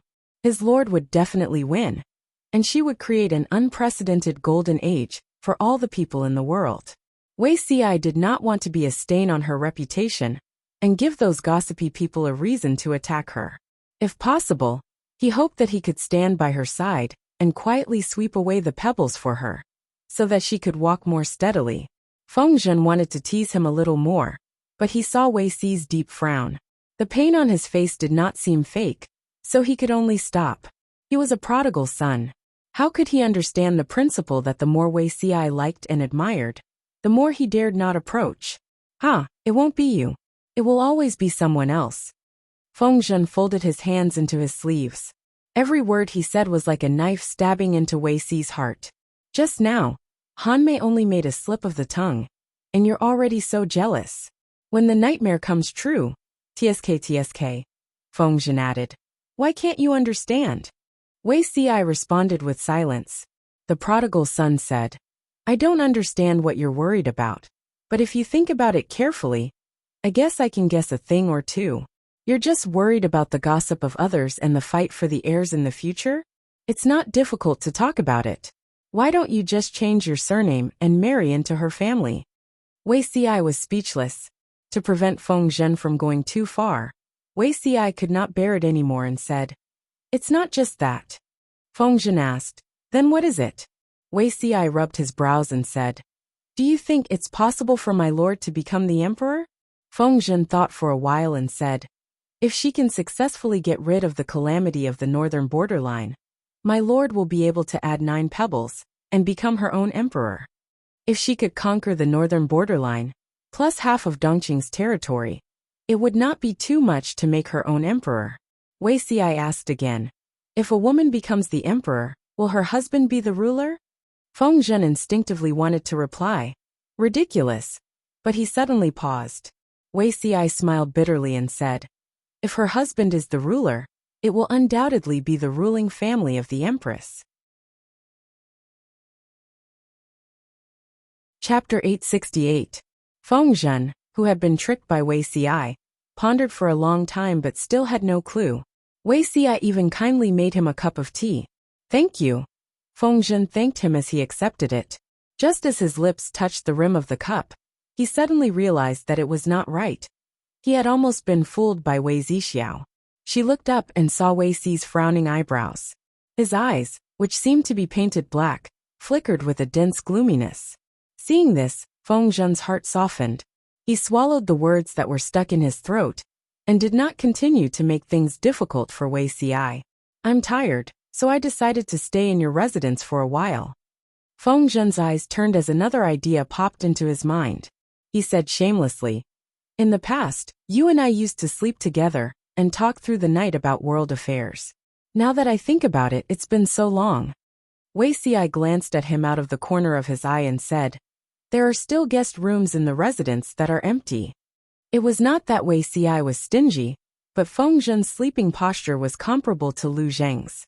He was also someone who slept from the head of the bed to the end. Feng Zhen was small and weak, but he was very thick-skinned. He coaxed and pestered his way to Wuxi's master bedroom. While Wuxia was taking a shower, he unrestrained took off his clothes, leaving only his pajamas on, and hurriedly rolled into the bed. Wuxia was a bit of a neat freak. The bed was regularly washed and changed. Even in this sweaty weather, the bed was still clean and tidy, emitting a fresh and natural fragrance. No matter what, it was much better than Feng Zhen's doghole-like bedroom. By the time Wei Xi washed up and was ready to sleep, Feng Zhen had already fallen asleep with his limbs spread out. His clothes were slightly open, and his hair was messy. He was sprawled out, taking up most of the space. The weather was still hot, and it was easy to sweat. Feng Zhen did not even take a shower, and just rolled onto his bed. Wei Xi thought to himself that when Feng Zhen woke up, he would definitely wash this mattress 3 to 5 times. Wei Xi was wearing white pajamas, and lay on his side on the other side of the bed. Drowsiness overwhelmed him, and his consciousness slowly drifted into dreamland. At this moment, Feng Zhen deliberately lowered his voice and asked, Zixiao? Zixiao, are you still awake? Wei Xi struggled to open his eyes and answered vaguely, What is it? Feng Zhen said, Speaking of sleeping together, I suddenly thought of something. You and the Lord seem to have once shared the same bed and slept together? Wei Xi narrowed his eyes as he listened, but he was highly vigilant about anything related to Jiang Pingji. When he understood the content of Feng Zhen's question, he was so shocked that his entire body quivered, and all his sleepiness was gone. Feng Zisher, if you don't want to sleep, you should go back to your house earlier. Feng Zhen supported his cheek with one hand, and turned sideways to look at Wei Xi. That flawless, jade-like face was now filled with complicated emotions. There was embarrassment and shock, as well as the fear of having his secret exposed. It had to be said that this greatly satisfied Feng Zhen's bad taste. No, I'm not leaving. Feng Zhen shamelessly crawled onto the bed and hugged the pillow with both hands. Suddenly, his fingertips touched a roll of something. He reached out and carefully touched it, taking out the scroll. It was actually a scroll that had been carefully put away by someone. Without waiting for him to react, Wei Xi's expression changed again, and he uncharacteristically pounced on him. Feng Zhen instinctively dodged and avoided Wei Xi. Relying on his agility, he ran away with the scroll. He didn't want to open the scroll, but Wei Xi's reaction was too abnormal. Tsk, the precious thing on the bedside. Could it be the fire-repelling painting that you usually look at for fun? Feng Zhen escaped quickly, and opened the painting quickly. Wei Xi was afraid to take action, so he couldn't catch up to him. Feng Zisher. Wei Xi was so angry that he took the long sword by the side of the bed and unsheathed it. Feng Zhen was so frightened that his hair stood on end. Was he serious? Feng Zhen quickly glanced at the contents of the painting. When he saw it clearly, he looked at Wei Xi with a strange expression. There was no other reason. The woman in the painting was none other than Jiang Pingji. The woman in the painting was sleeping on a flower. The strokes were exquisite and realistic. It was completely different from the current freehand brushwork. This painting was more realistic. The woman's eyelashes were long and slender. Her eyelids trembled slightly, as if she was about to open her tipsy eyes and reveal a pair of clear, watery eyes. That wasn't all, but the woman in the painting was dressed very boldly. It was completely different from the current conservative creative style. Her sleeves were narrow, revealing 2 snow-white wrists. The hem of her skirt was huge, as gorgeous as a blooming peony. In comparison, the hem of her skirt was a little short. It only covered her calves, revealing 2 slender feet. 2 silver rings with bells hung on her slender ankles. The woman was sleeping soundly on the ground, because she was drunk. Her sleeping petals were scattered around, making the white look whiter and the red redder. The surrounding rockery overlapped, and the environment was remote and quiet. Here, there was such a breathtaking scene, as if he had seen it with his own eyes. Feng Zhen glanced at the time of the inscription, and raised his eyebrows fearlessly. My lord was only 12 years old at that time, and you already had so many thoughts? The date of the painting was 6 years ago, the first month after Wei Xi's rebirth. At that time, the beauty was sleeping and in full bloom. Wei Xi saw the fallen petals all over the ground. Memories of the past flashed before his eyes. He couldn't bear it and drew. Now that he thought about it, he regretted it so much that his intestines turned green. Feng Zhen had always been someone who couldn't keep his mouth shut. It was hard to say when he would reveal a word or two to his lord. Although Wei Xi's disguise had long been stripped bare in front of Jiang Pingji, he still harbored some hope. Take it back. Wei Xi pointed his sword at Feng Zhen, feeling even more anxious. Although Feng Zhen wasn't afraid of death, he understood the principle of moderation. He couldn't force Wei Xi into a corner. Even a rabbit would bite when it was cornered, not to mention that Wei Xi's swordsmanship wasn't bad. Fine, I'll return it to you. Feng Zhen didn't dare to throw the painting over. Instead, he rolled it up and handed it back to Wei Xi. However, he said, I've never seen anyone more hesitant than you. You were still denying it just now. Now that the evidence is irrefutable, I don't know what else you can say. Not only did he draw such a painting in private, he even hid it next to the pillow in the master bedroom. What was he thinking? Did he even need to analyze it? Wei Xi sheathed the sword in his hand, but the gloominess on his face didn't dissipate. Feng Zhen suddenly asked with a smile, Are you afraid of death? Wei Xi had just said that getting rid of the father and keeping the son was the best solution. Now that he was pleased with his lord, he couldn't help but think too much. Of course, Feng Zhen knew Wei Xi's temperament. It was impossible for him to be afraid of death. Feng Zhen calmly prepared to listen to Wei Xi's explanation. Looking at his embarrassed expression, he didn't expect Wei Xi to look absent-minded. If I was afraid, I wouldn't have killed myself back then. Wei Xi barely managed to shut his mouth, and did not manage to say the last word kill. Otherwise, with Feng Zhen's ability to cause trouble, wouldn't he get to the bottom of it? Feng Zhen saw that the alarm had been lifted, and immediately became fearless. Chapter 869. If he wasn't even afraid of death, what else was there to be afraid of? Wei Xi was distracted by Feng Zhen. He was a little tempted, but he suppressed it with his rationality. It's still too early. Feng Longzi found out about this. Wei Xi was mentally prepared for it to be widely publicized. Now that the Lord's hegemony has just taken off, it's really not appropriate to consider personal relationships. If others know about this, not only will the outside world be talking about it, but I'm afraid the Lord's strategists and generals will also have other thoughts. Wei Xi couldn't help but warn Feng Zhen. Feng Zhen was in a particularly good mood now that he had something on Wei Xi. Is it that serious? Knowing that Feng Zhen was deliberately playing dumb, Wei Xi still had to explain patiently. It's much more serious than that. The human heart was sinister, and they were not stingy with using the most despicable and sinister thoughts to speculate about others. Most of the people were ignorant. Once someone took the lead, it wouldn't take long for the affairs of the Lord and her subordinates to be spread everywhere. Open your mouth to start a rumor, but run your legs to refute it. Wei Xi could totally imagine how embarrassing the unofficial history would be, and how nasty the people would say it. This was just the outside world. Wanzhou would also be in turmoil because of this. Wei Xi being roasted on the fire was secondary. He was afraid that some people would be indignant, and think that Jiang Pingji always gave Wei Xi preferential treatment. Once people had such thoughts, there would be more conflicts, and the people's hearts would be scattered. The power in Wanzhou would no longer be united and stable as before. After his rebirth, Wei Xi analyzed his past life many times from the perspective of an outsider. Each time, he made different discoveries and comprehensions. In his past life, the Lord treated her subordinates fairly, rewarded and punished appropriately, and was clear about rewards and punishments. This was one of her strengths. If he wanted to strive for the throne again, this advantage had to be continued. Feng Zhen said tactfully, Zixiao, you don't trust me? Tell me what you can, and never reveal a word about what you can't.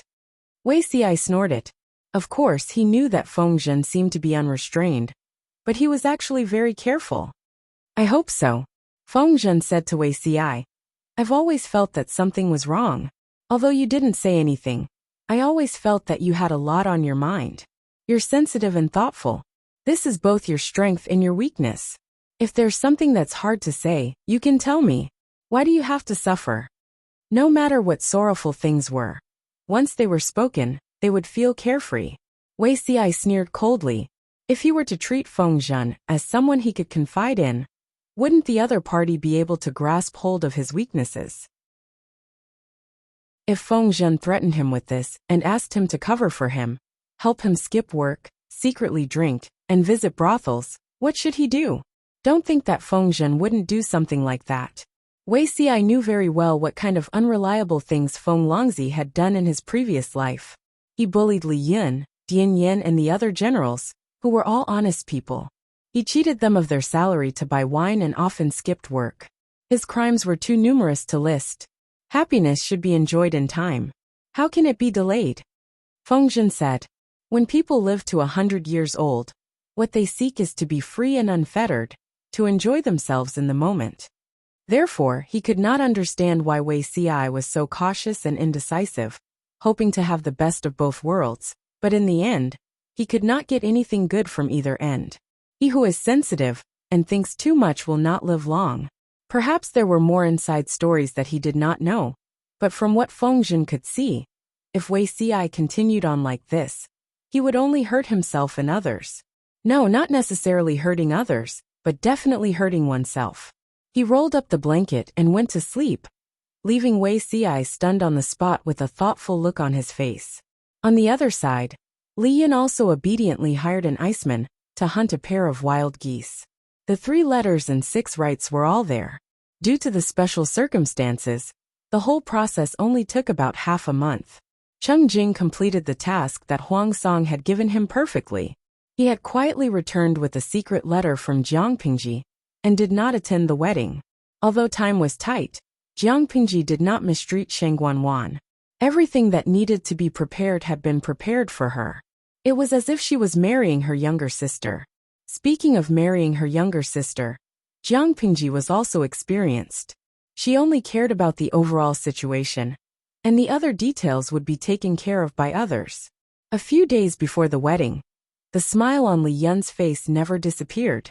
Not only did he walk with the wind, but he also floated. However, Sheng Guanwan was perturbed and restless. She always felt that everything now was beautiful like an illusory dream. Once this dream was pierced, she would be beaten back to the cruel reality, and continue to be a widow who was tortured by others, and could not see a future. In the words of the Livestream's audience, this was called premarital anxiety. Jiang Pingji was busy with work, so she could only entrust Huijun to help her ease Sheng Guanwan's worries, so that Oneer would not overthink things. Huijun's thoughts were exquisite and incisive. Every sentence she said hit the nail on Sheng Guanwan's head, and the knot in her heart was easily resolved. Under the anxious anticipation of the 2 newlyweds, the day of the wedding finally arrived. As the first bachelor in the Wanzhou group to get rid of a single partner, Li Yin was not only handsome and likable, but he was also popular, so basically all the colleagues who could attend were present. Feng Zhen's wife, Wei Jingxian, even played the role of a blessed wife and helped Sheng Guanwan wring her face. Sister Jingxian, I'm a little nervous. Sheng Guanwan was no longer that immature girl. The last time she got married, she felt that she was not attending a wedding, but her own funeral. But today, her little heart was thumping uncontrollably, making her feel helpless and flustered. Today is the wedding, so you can't speak carelessly, Wei Jingxian said with a smile. Forget everything that happened in the past. Sheng Guanwan was still nervous. She involuntarily clenched her hands under her wide sleeves, leaving shallow fingernail marks on her palms. Li Yin came to fetch the bride on time, and the smile on his face became even more radiant. His life goals were very simple: to take care of his master, marry a wife, and have children. Now that he had both, he was naturally beaming with happiness, smiling so widely that only his teeth could be seen. Feng Zhen's Changxing and Feng Zhen's Feng Yi became virgins. Changxing was still young, so she happily rolled around on the bed in the bridal room a few times. Feng Zhen's only son, Feng Yi, on the other hand, kept a straight face and silently sat on the bedding. He stayed for a while symbolically before coming down. Feng Yi was the child of Feng Zhen's deceased wife. His appearance was like Feng Zhen's, but his temperament was like his mother's, extremely reserved.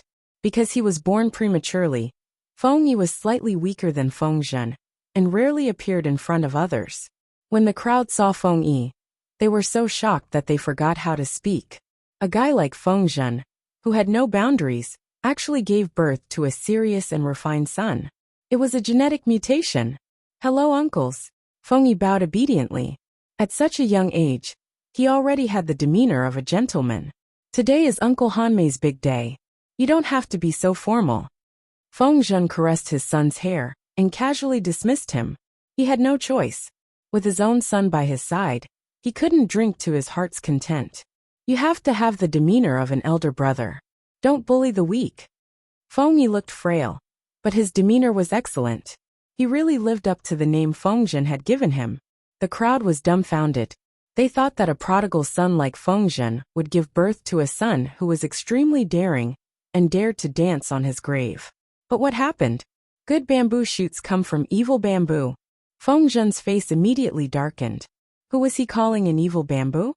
Wanzhou was extraordinarily lively, but elsewhere, the atmosphere was extremely solemn. You don't like it? Lu Shi held a letter in his hand. It had been sent urgently by someone from Jiangpingji half a month ago.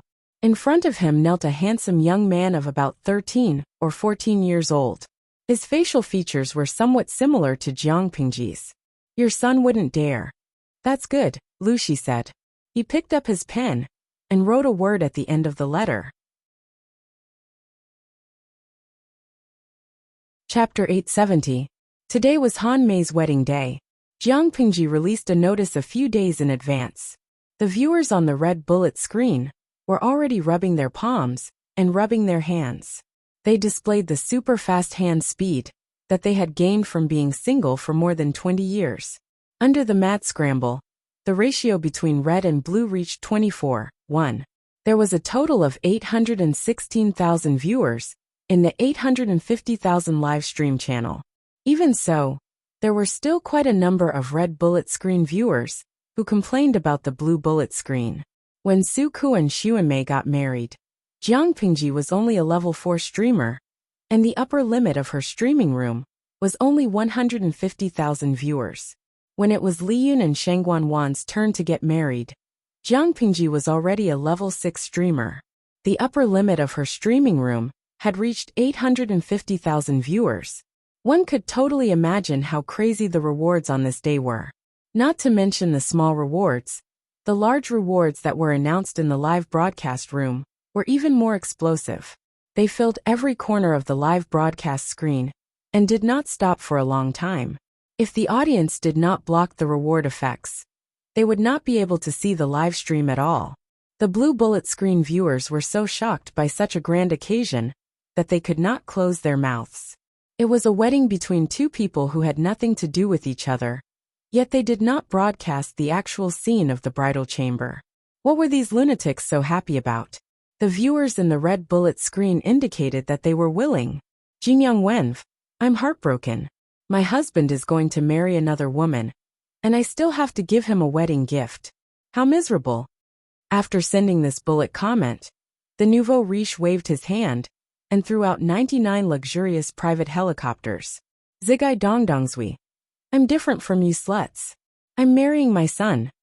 As soon as the bullet comments were sent, a similarly generous tip was sent out, with a thoughtful message. This is the dowry for the little angel Han Mei. Li Yun's beauty value was high, her temper was good, and her personality was contrasting with her cuteness. She fiercely poked the cuteness points of girlfriend fans and mother fans. What was even more frightening was that these people were not only willful, they were also filthy rich. Apart from the earthquake in Shangjing, Jiangpingji had never taken the initiative to ask for rewards from the audience. As a result, over the years, many viewers complained that they had nowhere to spend the money in their pockets. Now that he finally had a legitimate opportunity to throw money around, why wouldn't he give it his all? They also wanted to let the other live streams know that their live stream also had a local tycoon, Lao Siji Lianmeng. In the blink of an eye, even the single dog Li Yin is married. Streamer, are you still not considering pushing beauty CI? Soon after, countless bullet screens copied this sentence.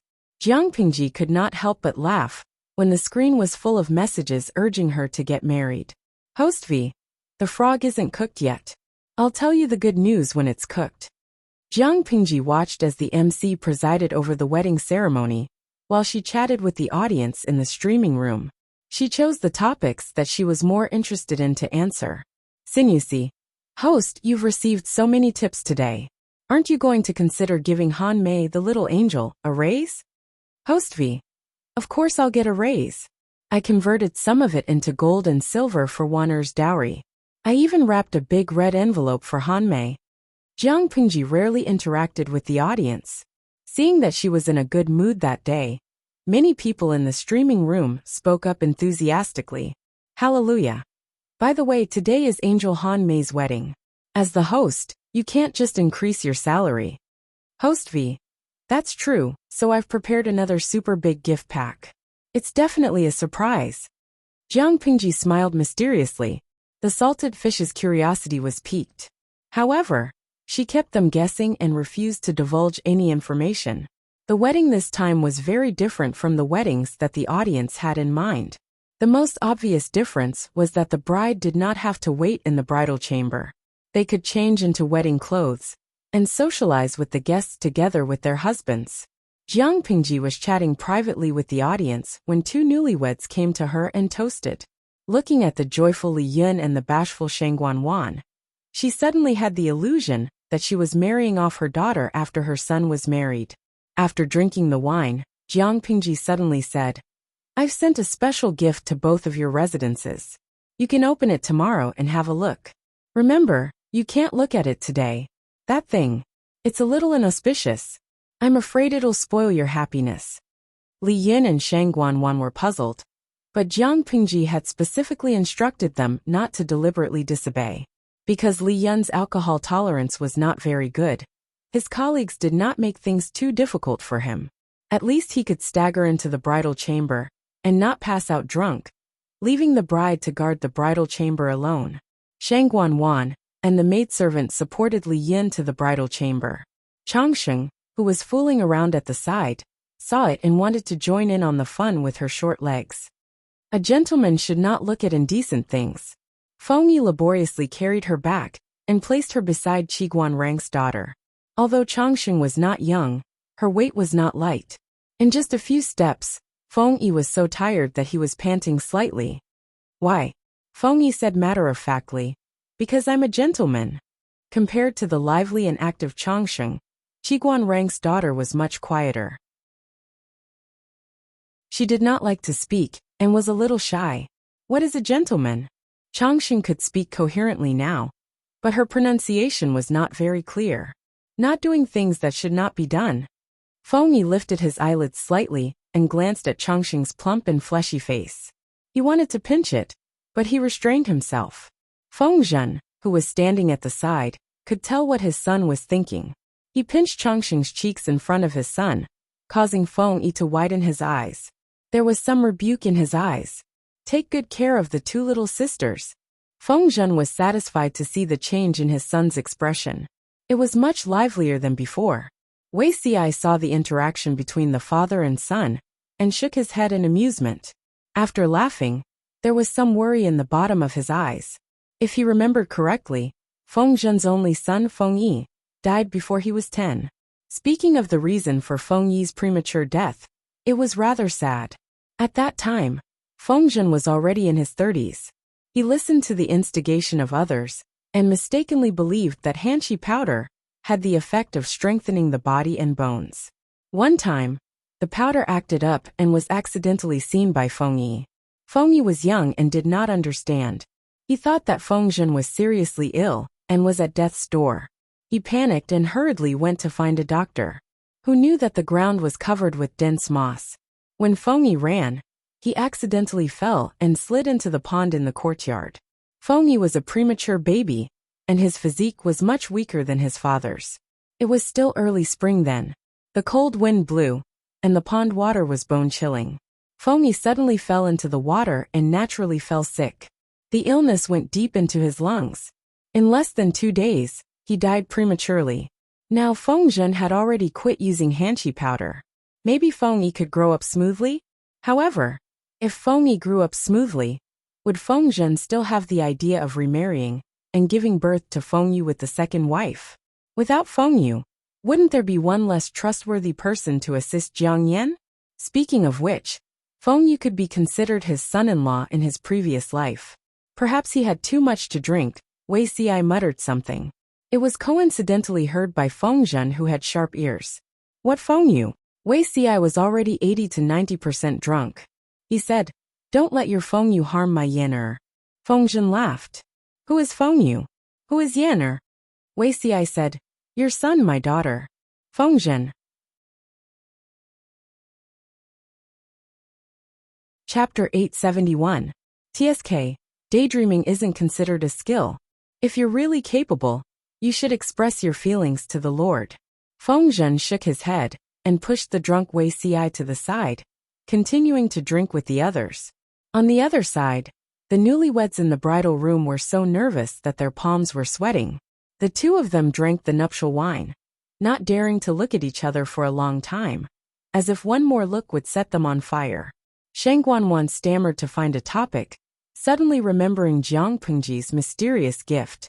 Li Yun's mind was filled with thoughts of his sweetheart.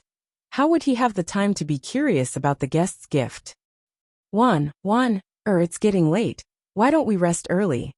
Every minute of the night was worth 1,000 pieces of gold. It couldn't be wasted. Okay. Her voice was like the buzz of a mosquito, as light as a swan feather, but it was heavenly music to Li Yun's ears. He couldn't help but carry her in his arms. Not long after, unbearable panting could be heard in the dimly lit bridal room. The next day the bride served tea. Looking at his married son, Xie Qian's heart was filled with emotions. Jiang Pengji considerately gave the young couple a wedding leave, letting them be lovey-dovey. Shang Guanwan was still thinking about the mysterious gift Jiang Pengji mentioned, and Li Yun was happy to open the gift with her. Is this the gift from Lanting?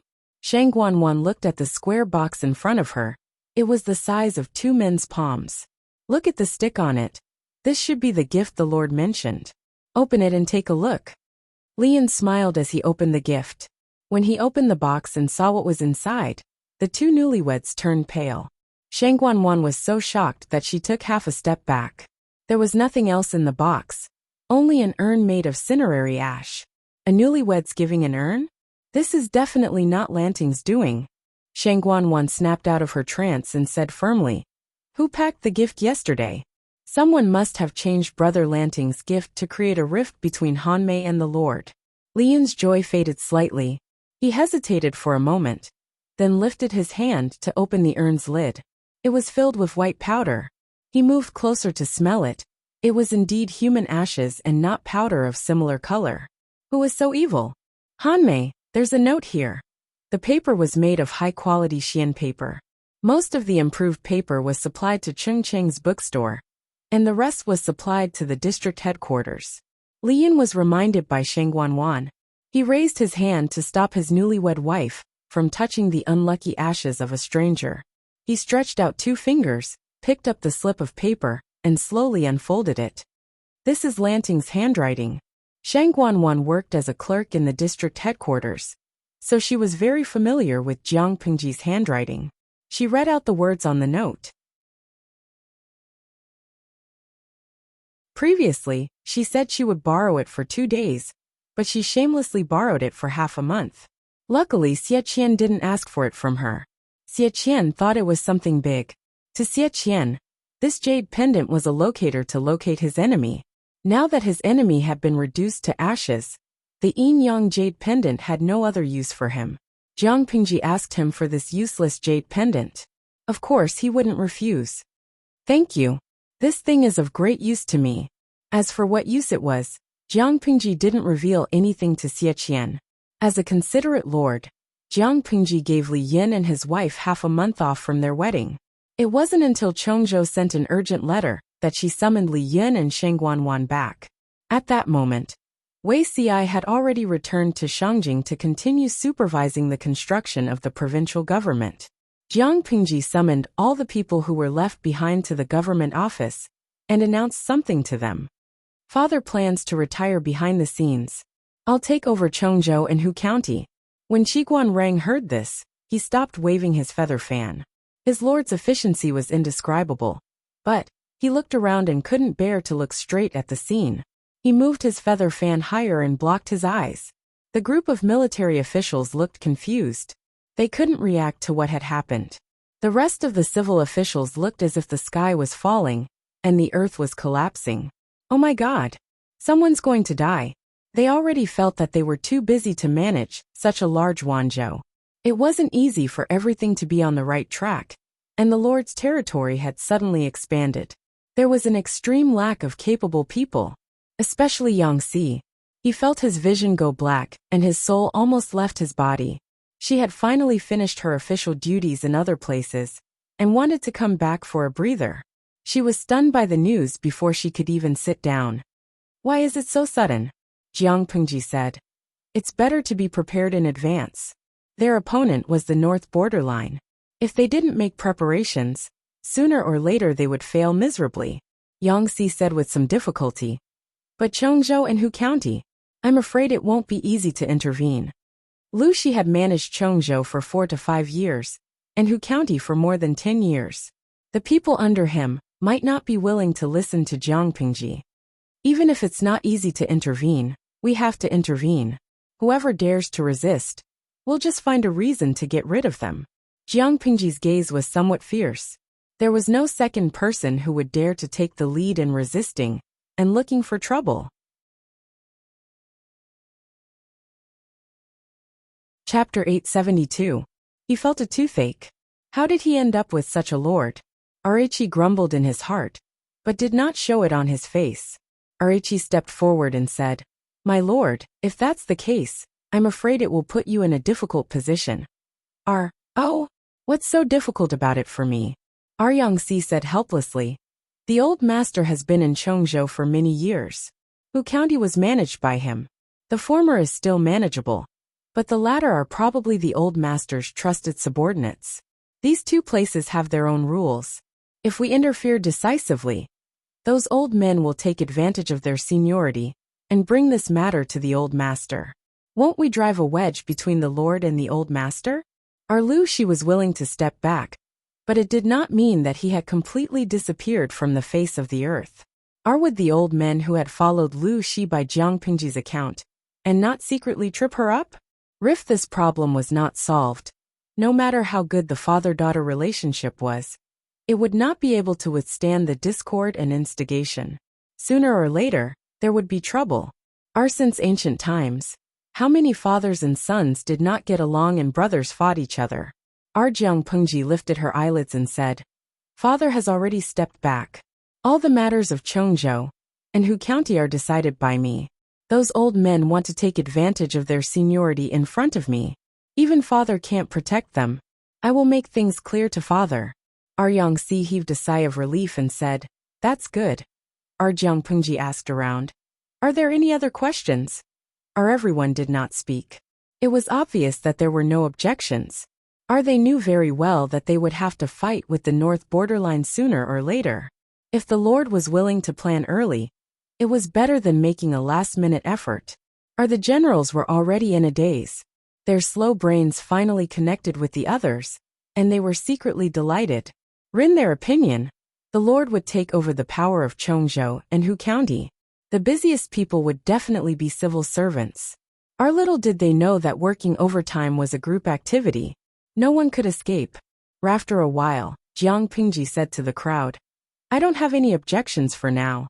Take a look at this. She gestured to Wanner. Wanner got the order and stood up with a smile. She distributed several booklets to everyone. Shengguan, Wang was not only the administrator of the women's department of the government office, but she was also the female teacher of Wanzhou Academy. Ever since Xie Qian had fled from Zhongzhou to Wanzhou with Wan Xian, Jiang Pengji had abducted this great scholar of Zhongzhou to enlighten the students of the academy.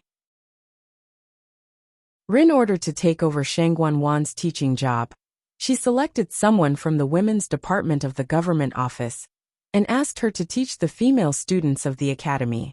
After the divorce, not only did Li Yin return to work, even Shengguan Wan returned to the government office and became Jiang Pengji's assistant. Li Yin anxiously watched as his wife walked in front of him and handed him a booklet bound with fine thread. Arichi reached out to take it and secretly stroked Shengguan Wan's delicate and soft hand with his fingers. His heart fluttered, but unfortunately, he was woken up by her slap. You're not serious? Our Shangguanwan muttered softly. Li Yin felt wronged. Our ignoring this interlude, Shangguanwan distributed everyone's booklets, then returned to her original position and sat up straight. Richi tilted his head and asked Li Yun, Hanmei, what's written here? Everyone's level of education was different, but Dian Yin was completely illiterate. Li Yun looked at Dian Yan's booklet, then looked at his own booklet. Strangely, he found that the contents of the booklets were exactly the same. The so-called exactly the same was not only the content of the words, but even the size, shape, and horizontal and vertical strokes of each word were the same. Even he noticed this problem, not to mention the other meticulous strategists. Among them, some already knew the reason, such as Qiguan Rang and Su Ku, while others were full of doubts. Jiang Pengji said, I know what all of you are doubtful about. We'll talk about this later. Everyone. Dio, you know what was the most hateful thing? She refused to continue halfway through her sentence. Everyone could only suppress their curiosity and carefully read the contents of the booklet. Judging from the handwriting, this was their lord's handwriting. From today onwards to the war at the north borderline, the contents are the difficult problems that we will have to overcome in the next few years.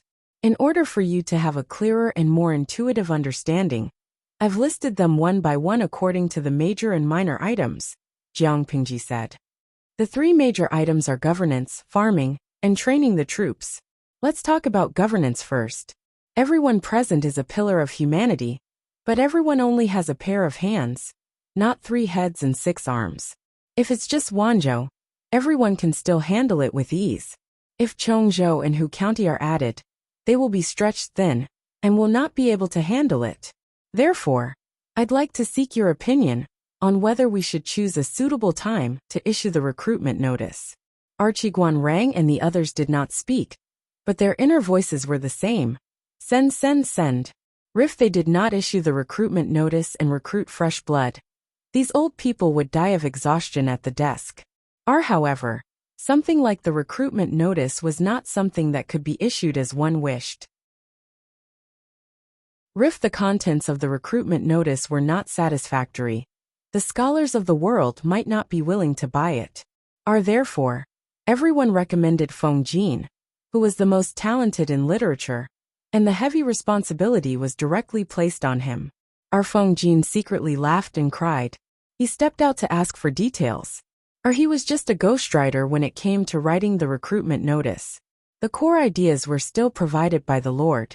Jiang Pingji thought about it and said, regardless of your status, only talent is important. As soon as she said that, everyone was silent. Feng Jin's expression also froze for a moment, but he quickly recovered and calmed down. In the current selection system, the people selected must have a noble family background and must also have the rigid conditions of benevolence, righteousness, filial piety, and fraternity. Take Dongqing's evaluation system as an example. Family background, virtue, and knowledge belong to the top 3 categories. Appearance, ability, and temperament belong to the bottom 3 categories. Among the top 3 categories, family background and virtue accounted for 90%, and knowledge only accounted for 10%. In other words, if you reincarnated with your eyes wide open and reincarnated well, even if you were born with a mental disability, you would be many times more noble than countless poor students.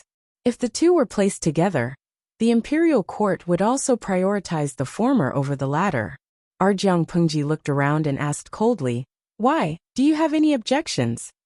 Her team had gone through strict selection. Except for Feng Jin, who was tall, rich, and handsome, the others were only tall. And from the perspective of a poor scholar, they could not possibly object to Jiang Pengji's suggestion. Regardless of your status, only talent is important. How many poor scholars' hearts were expressed in these few words? Many poor scholars did not lack ability, but their family background was not good enough. They did not even have the ticket to become a fish that leaped through the dragon's gate. Feng Jin's expression was normal as he said, I have no objections. The others echoed one after another. I think you all have no objections. Jiang Pingji spoke the truth. She said, talented people can help you lighten your burden and help you move forward. Useless people without talent will only add another burden to your heavy work. Do you think what I said is reasonable? Everyone was speechless. Chapter 873. The time was still too short. If Jiang Pingji was given another 1 or 2 years, she would be able to cultivate a group of talents with a basic foundation. As for the core talents, the cultivation period was even longer. She could only use the recruitment order to recruit people who would be loyal to her. Archiguan Rang lowered his head and flipped through the book. He saw that there were a few smaller items behind the main item governance.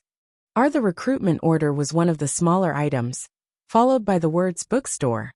Jiang Pingji said, I'm afraid that the recruitment order alone won't be able to tempt the scholars in the world, so I plan to announce an important decision. Everyone's heart skipped a beat. When their lord did not cause trouble, the trouble she caused could make them tremble in fear. Now it was obvious that she was going to cause trouble. How could it be a small matter? Jiang Pingji did not say anything else. She gestured for Shangguan Wan to fetch the things. They were also carried on plates, but the previous books were light and thin. The books that were brought up now were all very heavy. These books are for the children of the academy to start learning. In addition to the main text, there are also annotations carefully organized by Mr. Chung Chung. Hearing his father's name, Chung Yuan's eyes lit up. After getting a book, he hurriedly opened it. After reading the contents, Chung Yuan understood why his father always walked with the wind, as if he was radiating the second spring of his life. The words in the main text were relatively thick, only a little smaller than a copper coin. It looked very easy to read, neither laborious nor harmful to the eyes. The words in the annotations were smaller and more detailed than the main text. The content was all in the vernacular. Even an ordinary person could understand it after reading it once. In addition, there were small strange symbols between each sentence. Feng Jin vaguely discovered something. He could not wait to read it again in a low voice. When he encountered those strange symbols, he subconsciously paused. He suddenly understood the function of the symbols. They were all used to punctuate sentences. Looking at the repeated symbols, he suddenly sucked in a breath of cold air. It was obvious that these symbols were not scribbled. Each symbol represented a specific meaning. Not only Feng Jin, but Yang Si and the others also noticed it. Archiguan Rang forcibly suppressed his surging emotions. His fingers swiped across the pages, and he quickly flipped through a few pages. He discovered that this primer was not empty talk. The format was uniform. It could be 3 words in a sentence, or 4 words in a line. It was easy to read. The text was popular, easy to read, and easy to remember. It included common sense, traditional sinology, historical stories, and positive life principles. These books were naturally the 3-character classic, 100 family surnames, and other teaching materials that Jiang Pingji had obtained from the audience many years ago. However, other than the 100 family names, Jiang Pingji had changed the other teaching materials beyond recognition. Because the history of the audience's dimension was different from the history of her world, many phrases and allusions could not be used. Jiang Pingji had a good memory and could be said to be well-read. She simply followed the template and modified it. Not only did she have to eliminate the non-existent allusions, but she also had to eliminate the extreme and ignorant thoughts one by one. Extract the essence and discard the dregs. After some major changes, she also added a lot of content about this world, such as the deeds of Su Gong of the previous dynasty. She gave the draft after the major changes to Chung Chung. Chung Chung read it and was so excited that he could not control himself. He made a second major change to the teaching materials. Taking the 3-character classic as an example, the original version of the teaching materials had more than 1,100 words.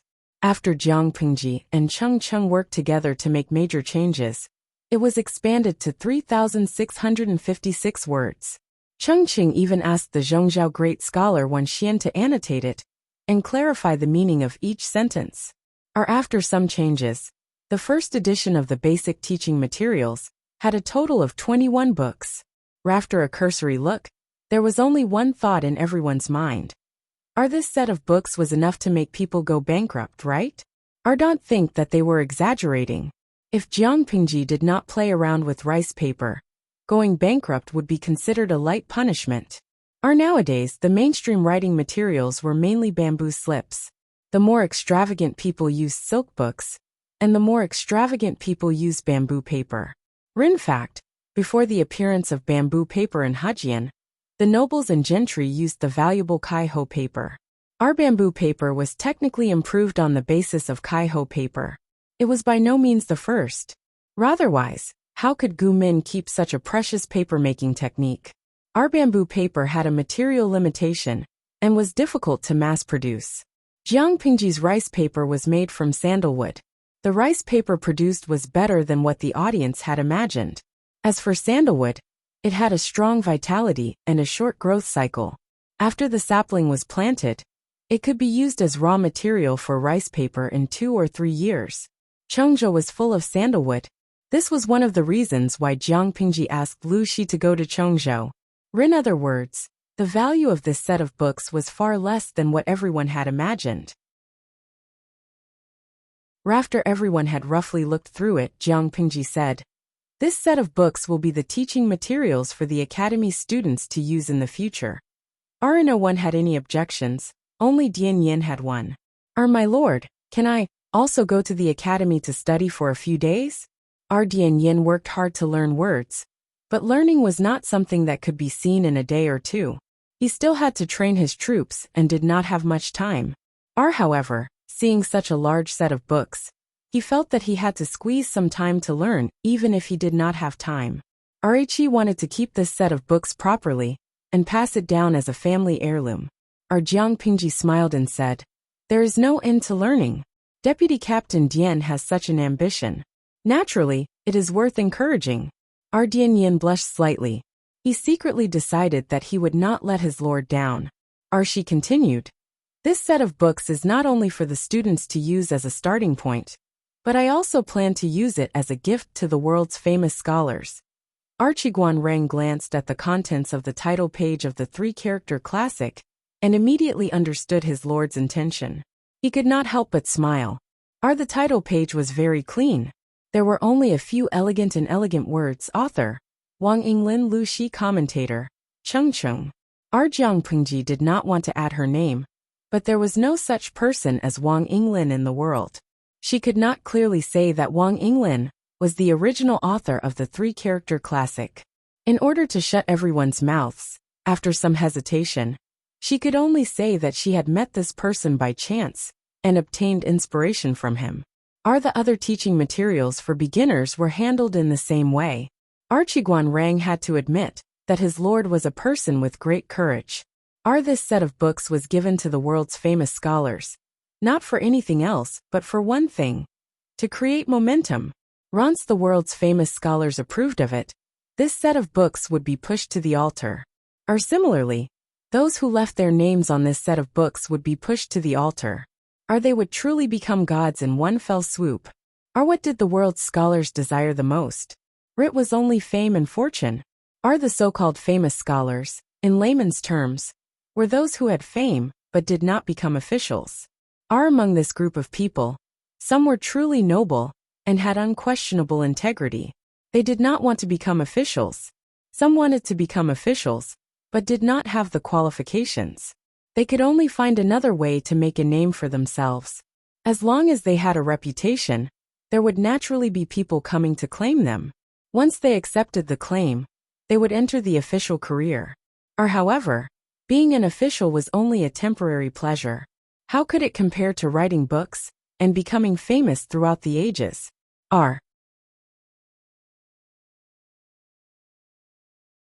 Chapter 874. Famous Scholars. Except for a few people who saw through Jiang Pingji's plan, everyone else felt their hearts ache. This set of books was definitely a treasure that was hard to find. It was more than enough to be a family heirloom.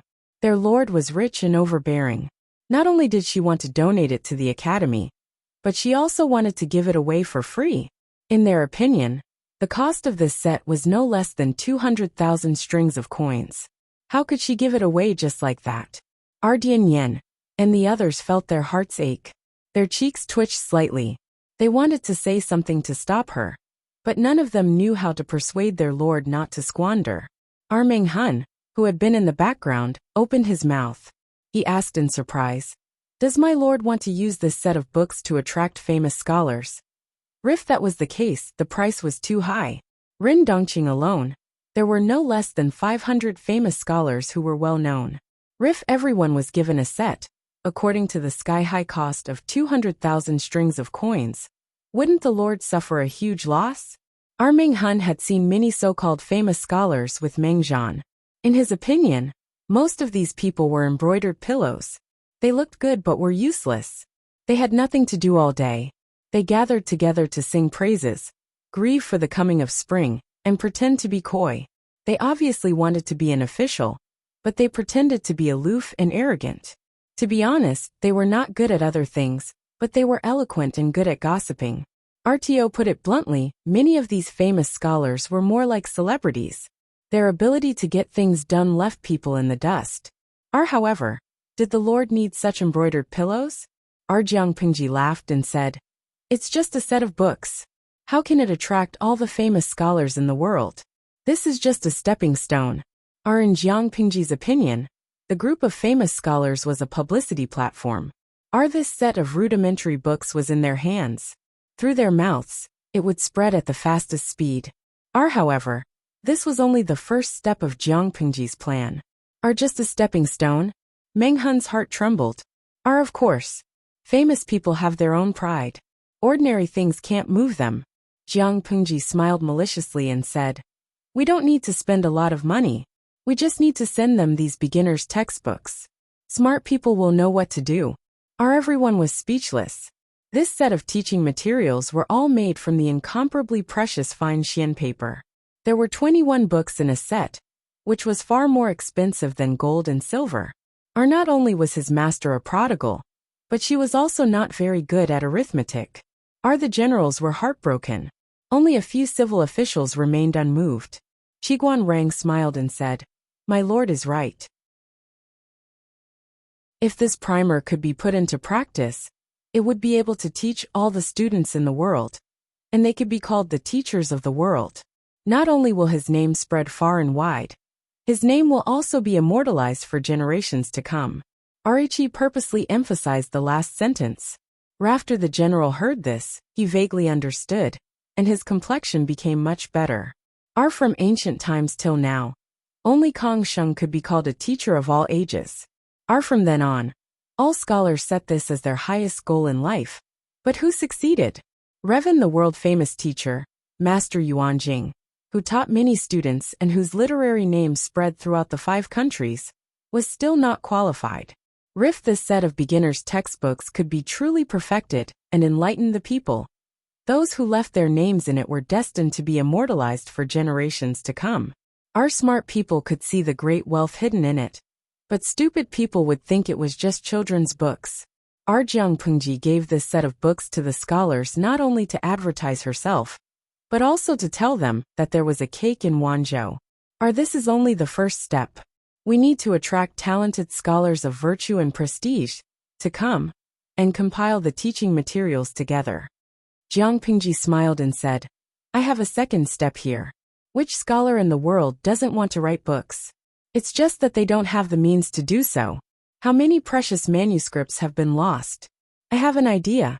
When we send out the teaching materials, we will announce to the world that we are willing to open the bookstore to publish books for scholars. There will be 20 copies of each book.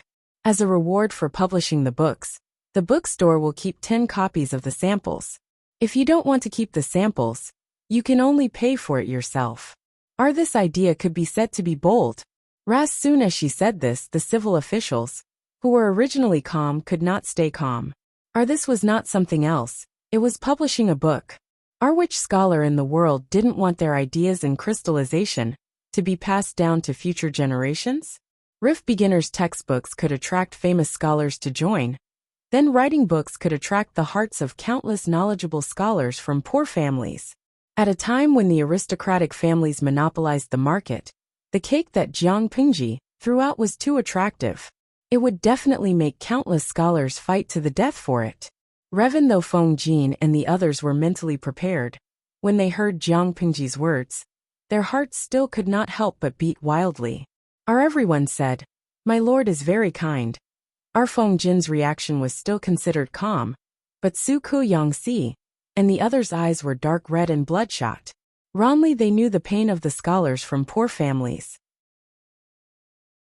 The aristocratic families monopolized knowledge and education, thus monopolizing the official positions and power in the court. Why did people always say, "It is difficult for a poor family to produce a noble son"? Was it because the children from poor families were all mentally retarded? Not true.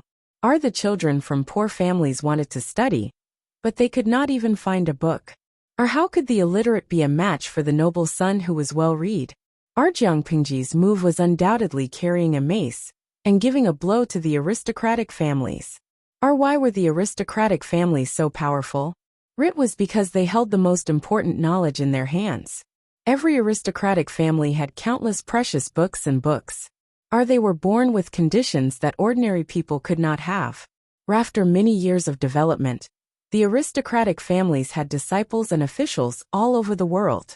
Their power was deeply rooted, and they were united by blood relatives, cutting off the path of advancement for the scholars from poor families. If the sons of concubines from poor families wanted to stand out, they often had to rely on the aristocratic families, be humble, and endure humiliation.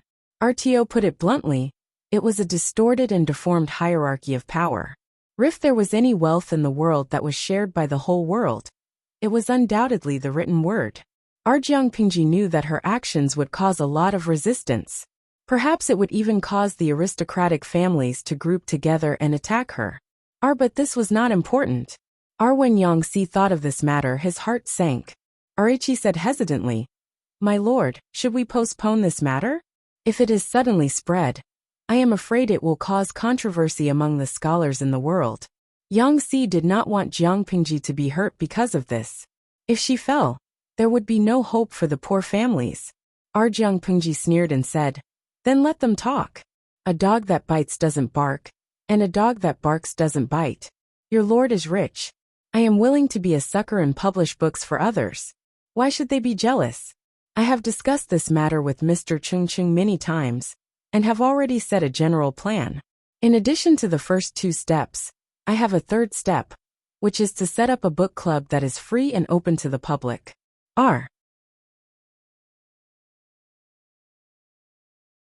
Chapter 875. After careful discussion with Mr. Chung Chung, I plan to open the library to the public, so that all scholars can enter. Jiang Pingji said this because there was a similar library in the previous dynasty called the Golden Scale Library. The Golden Scale Library was proposed by Prime Minister Huang Fuxiu of the previous dynasty. Its original purpose was to benefit the scholars of poor families. However, since Prime Minister Huang Fu's death, and his body was dismembered and cooked, the Golden Scale Library became a place that only the nobles were qualified to enter. Jiang Pingji now proposed to build a library similar to the Golden Scale Library. Presumably, all the scholars of poor families in the world would respond. Previously, I said that I would help people write books. With the consent of the people involved, the samples they leave behind will also be added to the library. Or, we can specially open such a place for people to communicate and discuss. Jiang Pingji was sure that if these three things were done well, Wanzhou would become the holy land in the hearts of the scholars of the world. When that time came, she would slowly choose and not worry about not having enough talents. After saying this, Jiang Pingji began to select people. Archiguan Rang and Feng Zhen went to Chongzhou. Yangxi went to Hu County. Su Ku and Feng Jin stayed behind to manage Wanzhou. Lu Shi agreed to retreat behind the scenes and give all power to Jiang Pingji. But whether she could completely conquer Chongzhou would depend on her ability. Archiguan Rang was from Chongzhou. He was very familiar with the situation there. Feng Zhen looked unreliable, but in fact he was very scheming. When the two of them worked together, it would be difficult for others to take advantage of them. The local nobles in Hu County had been beaten by Lu Shi, so it was relatively easy to conquer. Yangtze could handle it alone. Su Ku and Feng Jin had a tacit understanding. Jiang Pingji was very relieved to let them stay in the base camp. After talking about management, let's talk about stationing the fields. Since ancient times, before the troops and horses moved, provisions and fodder came first. With sufficient provisions and fodder, there would be confidence in fighting a war. Jiang Pingji said. Stationing the fields has begun to show results. Before Zixia went to Shangjing, he gave me many suggestions. I think it is feasible. I plan to open up a wasteland of fertile farmland in Chongzhou and station troops there on a large scale. In this way, not only will we be able to relieve the pressure on our supplies, but we will also be able to shorten the length of our supply lines. Qiguan Rang and Feng Zhen had already heard Wei Xi talk about the matter of Chongzhou's farming. Naturally, they had no objections. The others secretly calculated and agreed with this proposal. If they didn't farm, they wouldn't have been able to raise such a large army. After many rounds of recruitment, Wanzhou now had 60,000 soldiers and horses, and the size of the female battalion had also expanded to 7,000. This was the result of Jiang Pingji deliberately raising the bar. If they did not reject anyone, their military strength could reach more than 100,000. Within the borders of Dongqing, Jiang Pingji was the undisputed ruler of the north. Li Yun asked, "Is there any ownerless wasteland in Chongzhou that can be cultivated?" Because of excessive land annexation, a lot of land is private property of the wealthy families. This time, the scale of the farm should be quite large. If there isn't enough land, I'm afraid it won't work. Jiang Pingji smirked. We'll talk about it when the time comes. The location of the field can only be decided after a field inspection. If the local tyrants were smart, she didn't mind a win-win cooperation. If they were not sensible, she could only seize the field by force. Originally, Wei Xi was in charge of it. However, Wei Xi had already gone to Shangjing to supervise the construction of the provincial government. Now, he was divided and unable to do anything. Jiang Pingji thought about it and named Li Yun. She asked him to take on the role of Chongzhou's military officer of agriculture and specifically deal with this matter. Li Yunkai happily agreed. There were only so many details about the field. Jiang Pingji changed the topic to training soldiers. When it came to training soldiers, the group of generals seemed to have been injected with chicken blood. One by one they were full of energy. Jiang Pingji asked them about the progress of the training of new recruits one by one, and received satisfactory responses. In 5 years at the latest, we will go to war with the northern borderline. Jiang Pingji started talking. The generals couldn't help but perk up their ears and listen attentively. They were afraid of missing a word. I think everyone is clear about the strength of the northern borderline's cavalry. They move quickly and deploy their troops flexibly, but they also have obvious disadvantages. I intend to take advantage of this disadvantage and specially train the army to restrain the cavalry. I have proposed this before, but the scale of the training is too small, and the results are not great.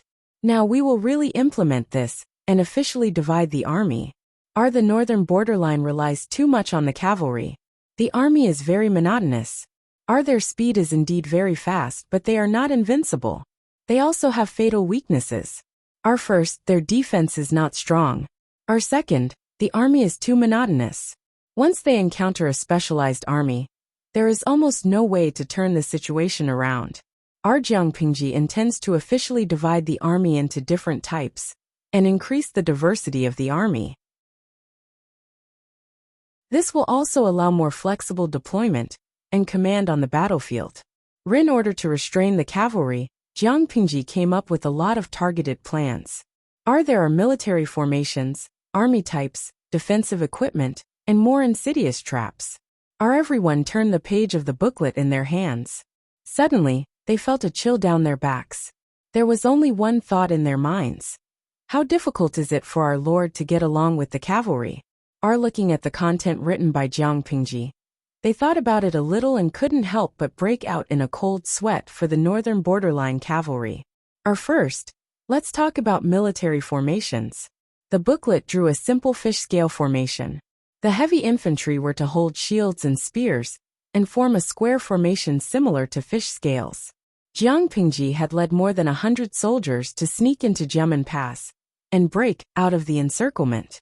The military formation they used could be regarded as a small fish scale formation. However, the northern borderline cavalry is mostly light cavalry in cloth clothes or rattan armor. They are very mobile. If the enemy is not surrounded, this kind of fish scale formation is not very effective. Then there is the spear formation that everyone is more familiar with. The advantages of the spear formation are obvious, but so are its weaknesses. However, Jiang Pingji previously proposed to divide the army types and let the different types cooperate to make up for each other's shortcomings. In this way, the spear formation is not without merit. Speaking of military formations, there are also ferocious crossbowmen. They use the improved crossbows that Jiang Pingji has improved several times before. Jiang Pingji's original troops all used the improved crossbows. Over the years, she has developed many ways to cooperate in battle. It is quite effective. In addition to the improved crossbows, the army also has the ballista. It has a long range, great power, and high lethality. It can cause great damage to the charging northern borderline cavalry. In addition to these, there are other gadgets, such as the barricade spear and the iron caltrops. The barricade spear can be arranged in front of the army to block the charging horses and prevent the cavalry from charging. The iron caltrops have 4 sides. No matter how you look at them, there will be one side facing up. They are sprinkled on the enemy's charging path and slightly covered with grass and trees. If a horse steps on them, the iron caltrops will pierce into the horse's hooves, almost crippling the horse. In the booklet, they also saw 2 new weapons with new designs. One is shaped like a sickle, specially used to cut the horse's legs. The other is thick and mighty, named Zamadeo. Jiang Pingji intends to train special forces, about 5,000 of them, to fight against the northern borderline's war horses. Compared to the ability to fight on horseback, the northern borderline cavalry is not good at fighting on foot.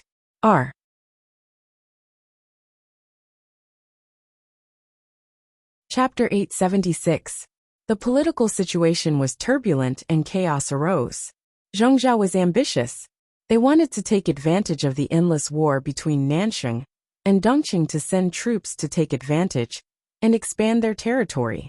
However, they also had a head full of lawsuits. The internal struggle was unprecedentedly fierce, and the lives of the people were getting worse.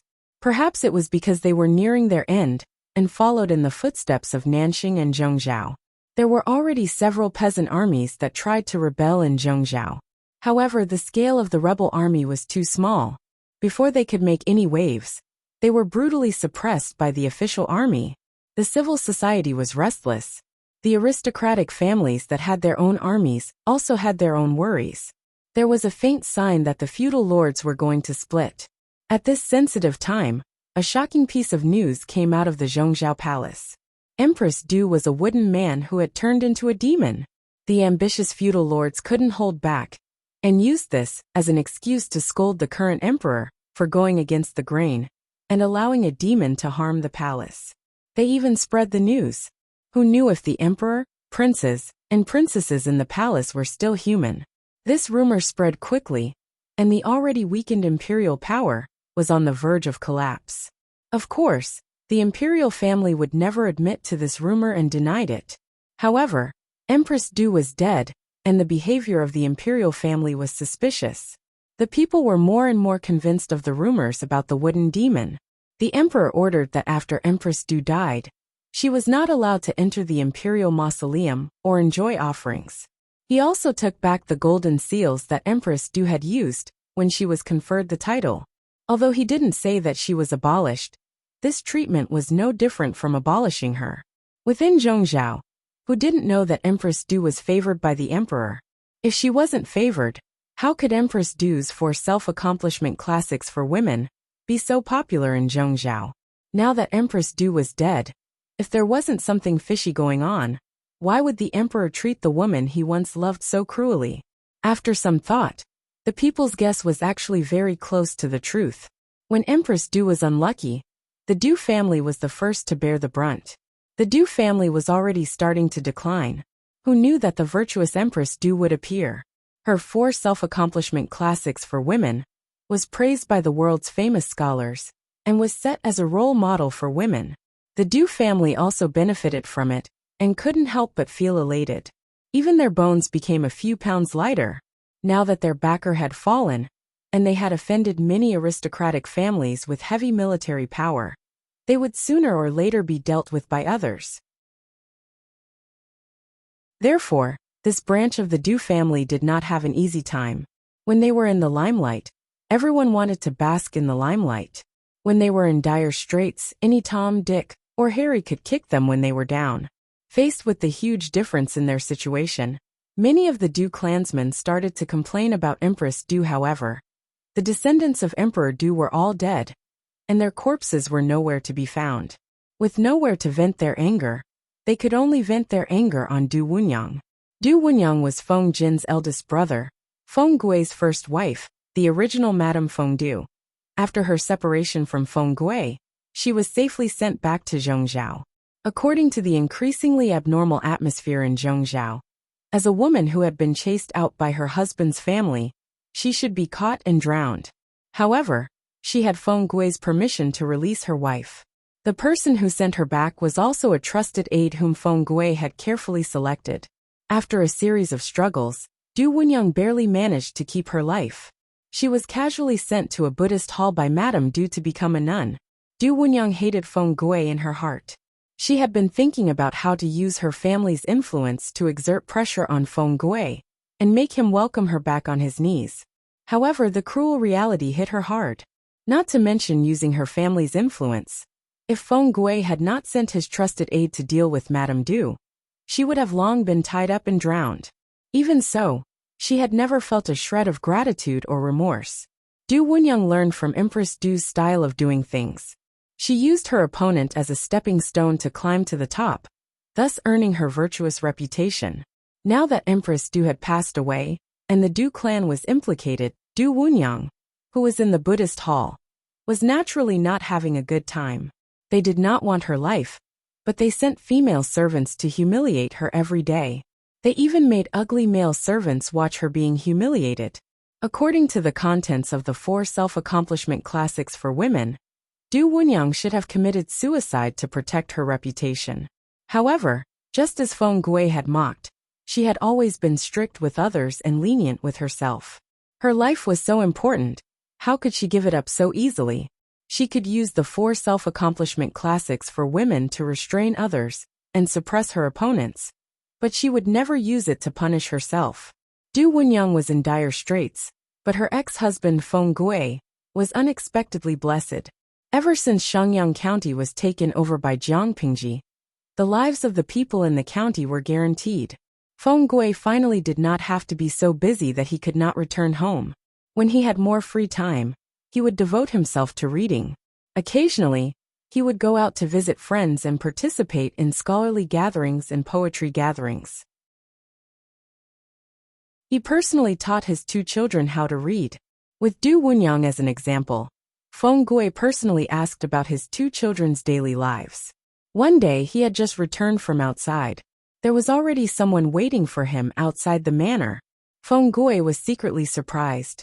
He followed the person to see his father Feng Ren. "Huaizhang, come over and take a look at this." As soon as he entered, Feng Gui saw his father Feng Ren sitting on a mat. Beside him was a stack of books. Unlike the usual scroll-bound books that he was familiar with, these books were fastened with white thread. "Father, this is?" Feng Gui walked forward and picked up one of the books. It felt smooth and cold to the touch. When he opened the title page, he saw a familiar name. He flipped through it again. The profound meaning inside was thought-provoking. Feng Gui came from a noble family that had been passed down for close to 1,000 years. After many years of accumulation, the family had a collection of more than 100,000 books. Feng Gui didn't dare to say that he had read all of them, but he had some impression of them. However, he was completely unfamiliar with the books in his hands. In other words, it was highly possible that these books were newly published. The newly published books even used expensive paper. It was extremely extravagant. They were sent here from Wanzhou not long ago, Feng Ren said. Second brother gave them to you? Feng Gui was the first to think of his younger brother. Feng Ren shook his head and said, that's not the case. These were given to me by the Wanzhou magistrate Lu Shi. Not only do I have them, but other famous scholars also have them. When Feng Gui heard this, his expression cracked. Not to mention the contents of the books. Just the paper alone was worth no less than 200,000 strings of coins. Even if Lu Shi owned a paper-making workshop and was very wealthy, he couldn't afford to squander like this, could he? Gifting one set wasn't enough. And he even gave it to other famous scholars? Feng Ren said, take a look at the contents. Feng Gui did as he was told and read carefully. Not long after, he was fascinated. Feng Ren snorted and said, Lu Shi played a very big game of chess. The bait he threw out was too tempting. Feng Gui agreed with him. He could see clearly that the potential value of this set of books was immeasurable. Feng Ren threw another bomb at Feng Gui, causing him to be at a loss for what to do. The Wanzhou magistrate Lu Shi not only generously gifted books, but he also generously expressed his willingness to write books for the world's scholars, Feng Ren said. Do you still remember the golden scale pavilion of the previous dynasty? In his letter, Lu Shi mentioned that he wanted to rebuild the golden scale pavilion and provide it to the world's poor scholars for free. Currently, only I have received this letter. The others have only received books. Feng Gui lowered his gaze and said, Lu Shi, this is.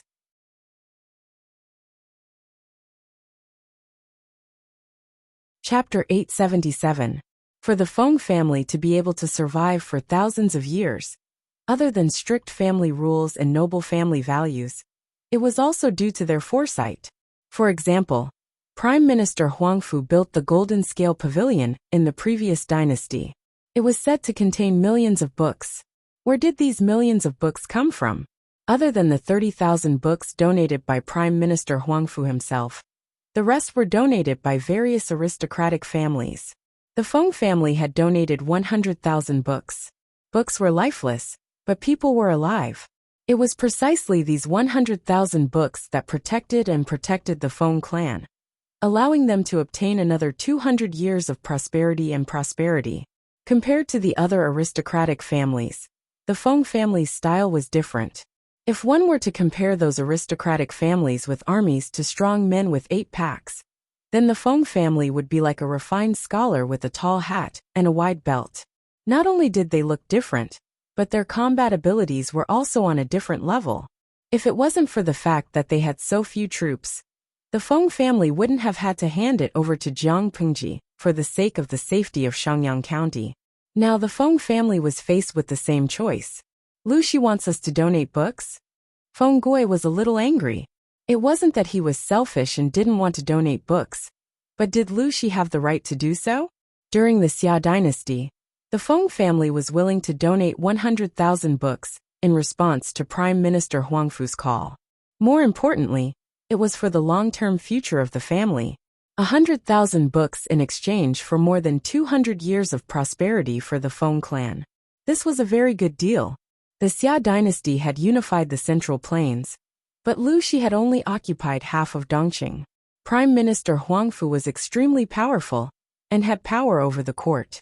Compared to him, Lu Shi was nothing. If they donated the books to Lu Shi to enrich the Golden Scale Pavilion, what benefits would the Feng family get? Feng Gui's idea was exactly what Feng Ren had in mind. However, after his anger subsided, the sly old fox thought about it carefully and felt that this deal might work. Huaizhang, in Dongqing besides Lu Shi, who else can stop the disaster of the north borderline? Feng Gui was silent. After a while he said, besides her, there is only Lu Shi. Feng Ren said, a few days ago, I received news that Lu Shi, that sly old fox, has chosen to retire. He has handed Chongzhou and Hu County over to Lu Shi. Feng Gui didn't say anything. The northern borderline has already matured. Although the horse plague has delayed it, it will probably recover in 3 to 5 years and send troops to Dongqing again. Look at the current situation.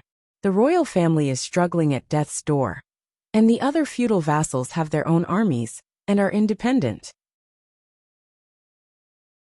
If the northern borderline took advantage of the situation and attacked, there would be internal chaos and external enemies. Who could stop the northern borderline Iron Cavalry? The Feng clan had been rooted in Shenyang County for generations. If the northern borderline invaded, the Feng clan would not be able to protect themselves, unless the entire family migrated and fled to another place. Speaking to this point, there was a hint of desolation in his voice. Now the world was in chaos and wars were happening everywhere. If they escaped from Shenyang County, where could they migrate to? In comparison, Wuxia had managed Wanzhou in an orderly manner and had become a rare peaceful paradise for Dongqing. It was better for the Feng family to express goodwill to her and help her. Feng Gui understood the meaning behind his father's drawing, and his expression changed. Father wants to help Wuxia. That's not the case. Feng Ren didn't want to pick a side now. This was a decision that concerned the survival of the entire family. How could he make such a rash decision? Father, what do you mean by this? Feng Ren said, I'm just expressing my goodwill. Expressing goodwill didn't mean choosing a side. Strictly speaking, the Feng clan and Jiang Pingji had common interests. The stronger Jiang Pingji's power grew, the safer the Feng clan would be. Moreover, Feng Jin was Jiang Pingji's trusted confidant. With such a relationship, the two could be considered as natural allies. I want to bring the 10,000 books to Wuxia first. Saying this, Feng Ren pointed at the set of beginner's textbooks. These books are very suitable for children to learn.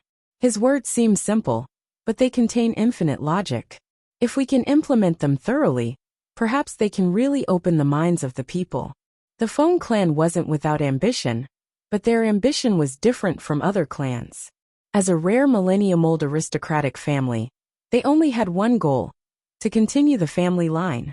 While the other aristocratic families were desperately gathering wealth, oppressing the people, and searching for treasures, the Feng clan adhered to their ancestral rules. They didn't fight or plunder, didn't touch military power, didn't make enemies everywhere, and didn't provoke resentment from the people by force or trickery. They wholeheartedly guarded the cultural wealth their ancestors had accumulated. Before the Xia dynasty was established, there was a chaotic era of 16 kingdoms that lasted for hundreds of years. How many prominent clans were destroyed at that time? Only the Feng clan of Shenyang remained standing, even though Shenyang County had changed hands several times.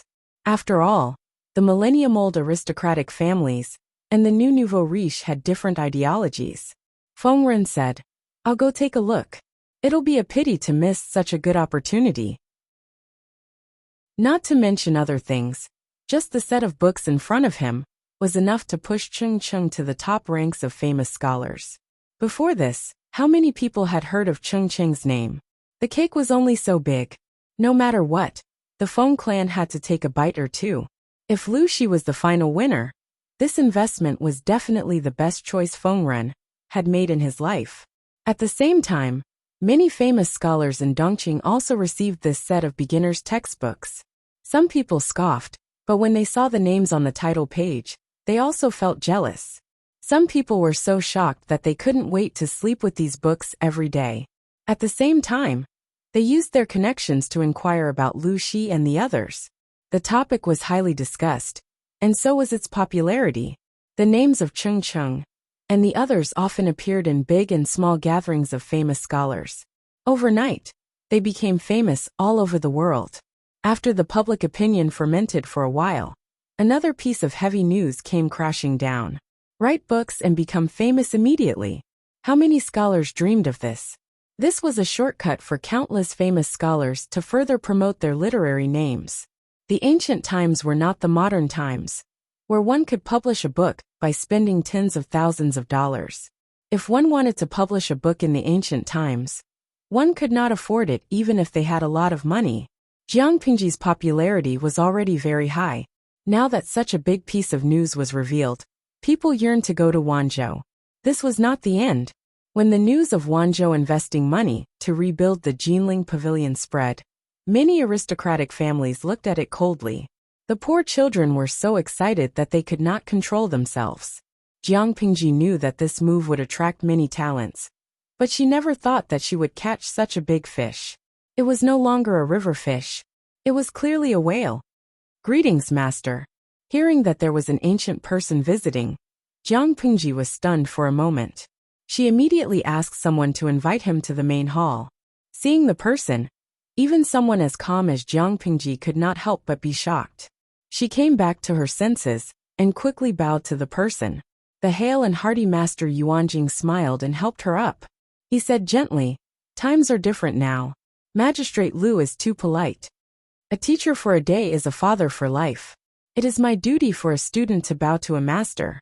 Jiang Pingji quickly adjusted her emotions, but her heart was still in turmoil. She never thought that she could catch such a big fish like Master Yuanjing. Wasn't this person unintentionally involved in the fight for the dukes? Was he wholeheartedly focused on guarding the academy and educating people? Now that he appeared in front of her, how could she not be surprised? Surprise! Surprise!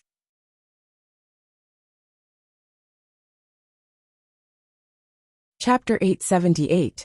It turned out that Jiang Pingji had good taste. Master Yuanjing didn't come to help her. He was just interested in the beginner's teaching materials. She wasn't surprised by the result. Master Yuanjing was a highly respected teacher in Dongqing. He had taught many students for decades and had accumulated a wealth of teaching experience. With him, the value of the beginner's teaching materials would reach another level. It would be accepted and recognized by more people. If she spread the news that Master Yuanjing was coming to Wanzhou, it would attract more students to gather in Wanzhou. However, Jiang Pingji had to suppress the tempting idea to avoid Master Yuanjing's dislike. He wasn't willing to intervene in the battle between the feudal lords, so she couldn't make a decision on her own. "Master, you must be tired from the journey. I'll ask someone to help you settle down." After the small talk, Jiang Pingji saw that Master Yuanjing looked tired. She asked with concern, "Master, you came from Langyi County. It's a long journey.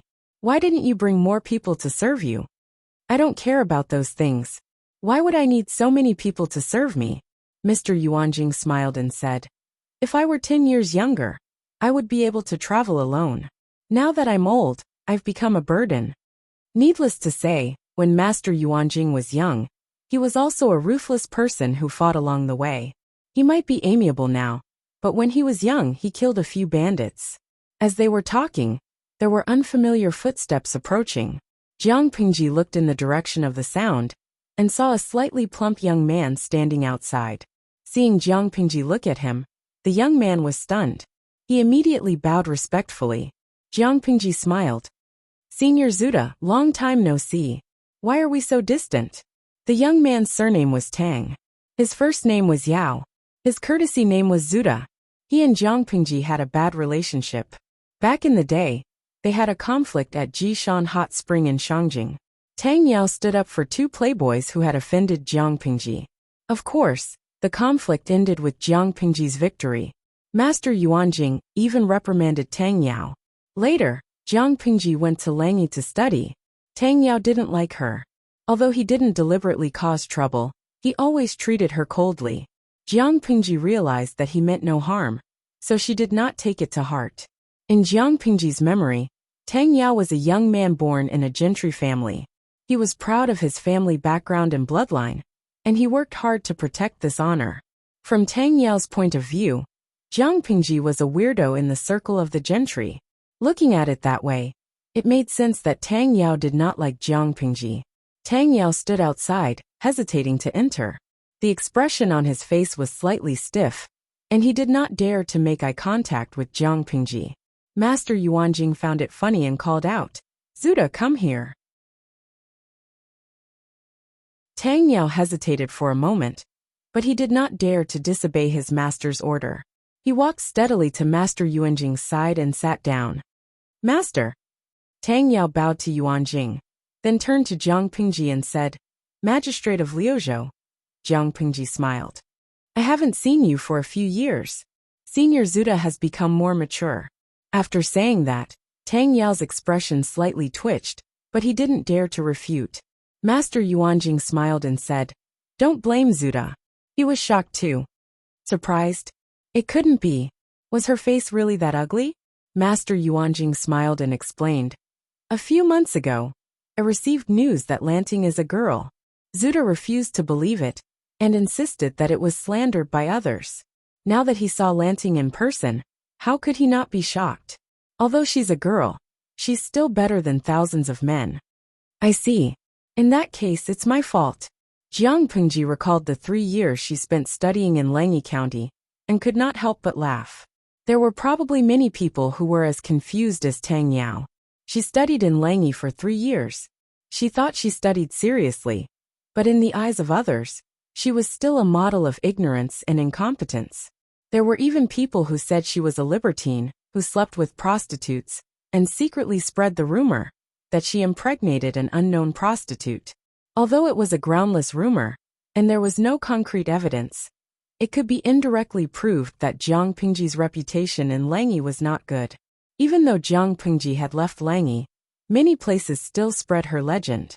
When Jiang Pingji's identity was revealed, those people's faces were slapped swollen. She was a girl. No matter how much she slept with prostitutes, it was impossible for her to impregnate someone. As for the rumor of heartless men abandoning good girls, it was even more unfounded. The few people who liked to smear her reputation kept quiet out of fear and closed their doors. Master Yuanjing said, "You have your own difficulties. How can I blame you? If there were no difficulties, who would hide their true identity for more than 10 years? Jiang Pingji smiled noncommittally. To facilitate the academic exchange between Master Yuanjing and Cheng Cheng, Jiang Pingji moved Master Yuanjing's residence near the latter. Just as Jiang Pingji had guessed, Master Yuanjing did not get involved in the government affairs of Wanzhou. Tang Yao, who was by Master Yuanjing's side, also behaved himself. He accompanied Master Yuanjing to visit Chengqing every day. As soon as the two academic education maniacs met, it was as if the heavens had struck and the earth was on fire. The scene of the collision of ideas was like sparks and lightning. Every time the two of them talked excitedly, they would always forget to eat and sleep, as if they regretted not meeting each other earlier. Jiang Pingji gave a set of 21 beginner teaching materials, but in Master Yuanjing's eyes, something was still missing. Cheng Cheng respected the big shot in the educational world. If Master Yuanjing said something was missing, there must be something missing. However, the two discussed for a few days, but they could not grasp the inspiration until Jiang Pingji visited them by chance. She heard Master Yuanjing and Cheng Cheng's doubts and said carefully, "The 6 skills of a gentleman are divided into rites, music, strategy, mathematics, calligraphy, and archery. The soldiers in the military camp are divided into different categories, such as infantry, cavalry, archers, and crossbowmen, so on and so forth. The beginner teaching materials naturally have to be carefully classified to differentiate the difficulty from easy to difficult. If all the content is mixed up and taught to the students at the same time, it will be too complicated. Secondly, even the teachers can't distinguish which students are good at. If they can't even distinguish this, how can they teach in accordance with their aptitude?" Master Yuanjing and Cheng Cheng were suddenly enlightened. They seemed to have broken through a bottleneck. Countless inspirations burst forth in their minds. The two of them gathered together and got busy again. They were so engrossed in it that they forgot everything else. They directly put Jiang Pingji aside. Jiang Pingji was speechless. Seeing the strange glint in their eyes, she secretly broke into a cold sweat for the students who would use the teaching materials in the future. No one paid attention to Jiang Pingji. She stayed for a while and was ready to leave. Tang Yao stood up to send her off. Tang Yao deliberately lagged behind and followed behind Jiang Pingji. Before entering the door, Tang Yao said, "Magistrate Liu, I have a question." Jiang Pingji stopped and looked at Tang Yao. "Senior brother Zuda, please ask away." Chapter 879. The audience in the streaming room had a good impression of Tang Yao. Seeing that he kept avoiding Jiang Pingji's gaze, they thought the young man had a crush on their cool streamer. Half a minute ago, they were still optimistic and mistakenly thought that Tang Yao wanted to confess. But after hearing Tang Yao's words, many of them were furious. "De Tang Yao, I'm so angry. Who does this kid think he is? Emolingin. How dare he say that the little angel by the Lord's side is a humble person? Believe it or not, a bunch of red bean buns will teach him a lesson? Li Jiao Macho. I feel that this kid is too naive. No one's wealth comes out of nowhere. He can wear silk and satin, and have the right to talk to the streamer face to face. Isn't it because he was born into a good family and has a good ancestor? Raw blueberry juice. Is this the legendary difference in family status? To be honest, it's a little annoying. Tens of thousands of years ago, whose ancestors weren't monkeys climbing trees. A few hundred years ago, whose ancestors weren't farmers facing the yellow soil with their backs to the sky. If you have the ability to be proud of having a good ancestor here, why don't you work hard so that your descendants can boast about their ancestors? Suhuan City. Everyone understands this, but the ancients didn't listen to this. Otherwise, why would there be hierarchy? The audience in the streaming room discussed, and Jiang Pingji's face darkened. She asked, "Why should I be ridiculed?" Tang Yao's lips moved. Looking at Jiang Pingji's bright eyes, he momentarily forgot how to speak. When he realized what he had said, Jiang Pingji's face darkened. Tang Yao said, "How can the governor be so lowly? Look at the people under your rule. One is a sinner who has been branded. One is the son of a prostitute.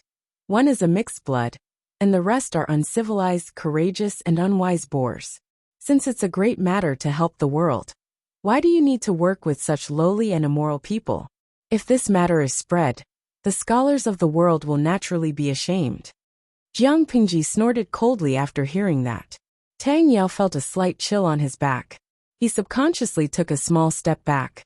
An indescribable chill spread from the soles of his feet to his brain. Jiang Pingji sneered. "Oh, but I don't think it's worth laughing at.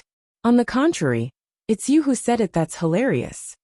Tang Yao's face paled, as if someone had nailed him to the spot. Master Yuanjing knew about Tang Yao's problem. He tried to correct it, but it was not very effective. This time, he had brought him here to broaden his horizons, so that he would not be a frog at the bottom of a well. Tang Yao's family background wasn't as high as Feng Jin's, but he wasn't weak either.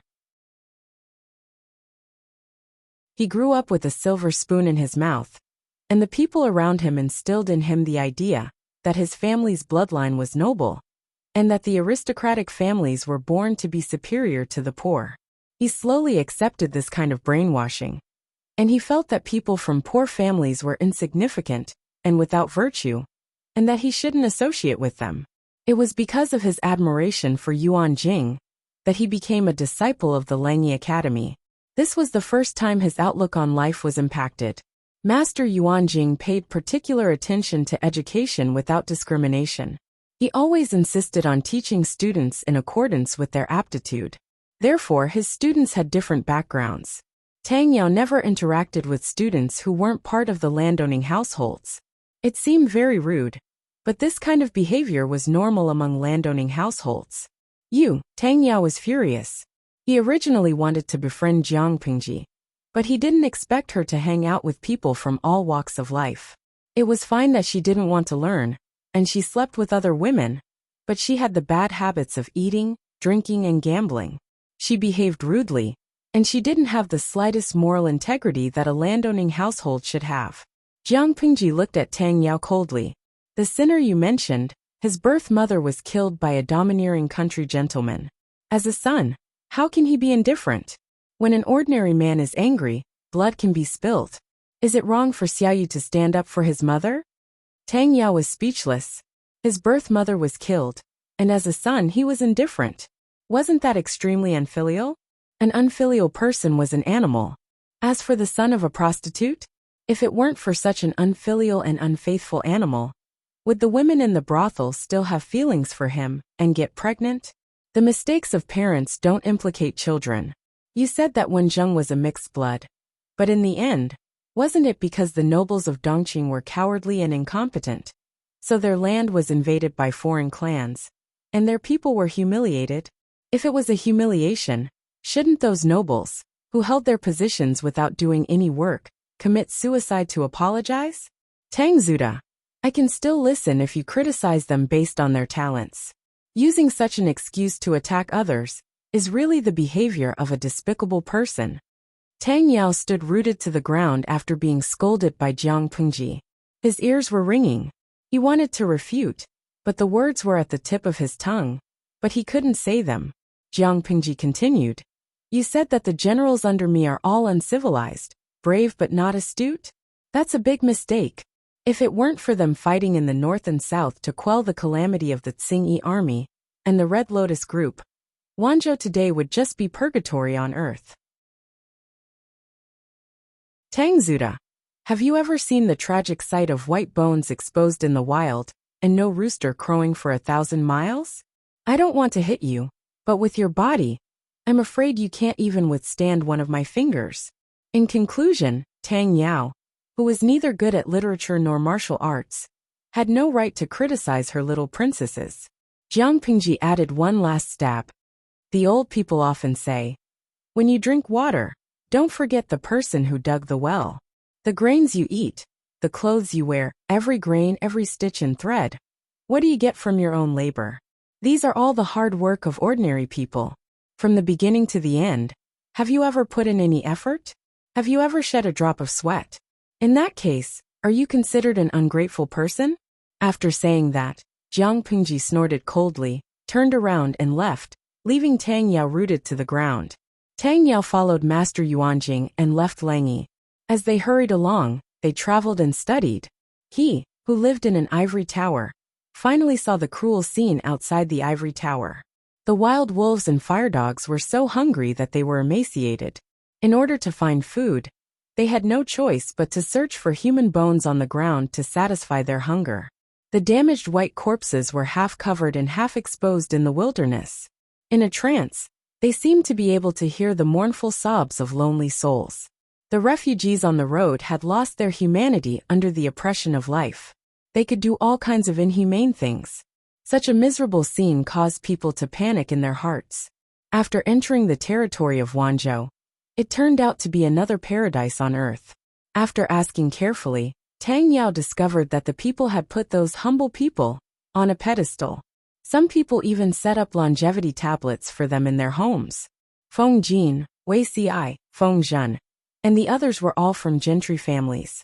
How could the others deserve it? That was why Tang Yao was so conflicted when he saw Jiang Pengji. What he saw and heard were in a fierce struggle with his own thoughts. The two sides were in a deadlock. Tang Yao suddenly had an impulse to try to find an answer from Jiang Pengji. Unsurprisingly, he was severely criticized by her. Tang Yao returned to the house in a daze. Master Yuanjing and Cheng Cheng were chatting and laughing. Zuda, how is it? Tang Yao pursed his lips and did not say a word. Although the master was always nagging, he was sure that the other party definitely knew what had happened. Master Yuanjing sighed and said, if there's anything you don't understand, just watch, listen and think. Why bother to provoke her?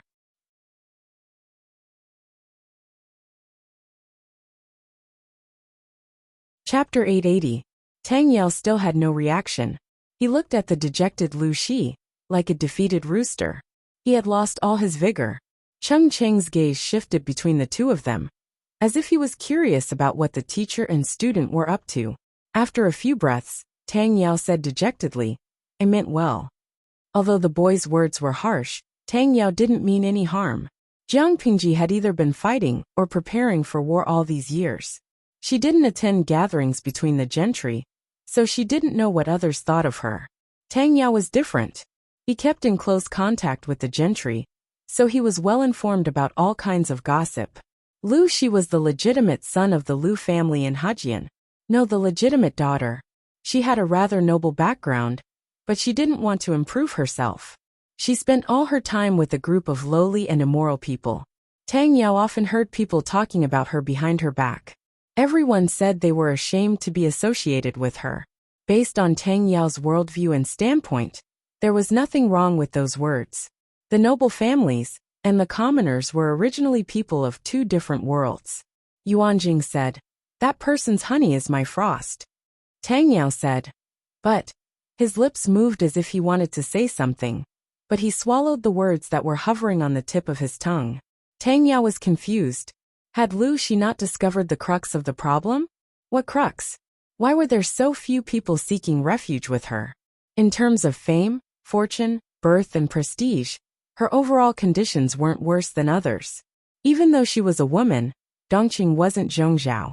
She hadn't suffered too much from the 4 self-accomplishment classics for women, not to mention that she was the official governor of a province. She was in the limelight during the alliance meeting.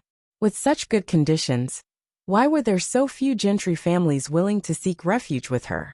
On the surface, it seemed that Liu Shi was in his prime. Seeking refuge with Liu Shi was more promising than seeking refuge with her. In fact, there was another, deeper reason hidden within.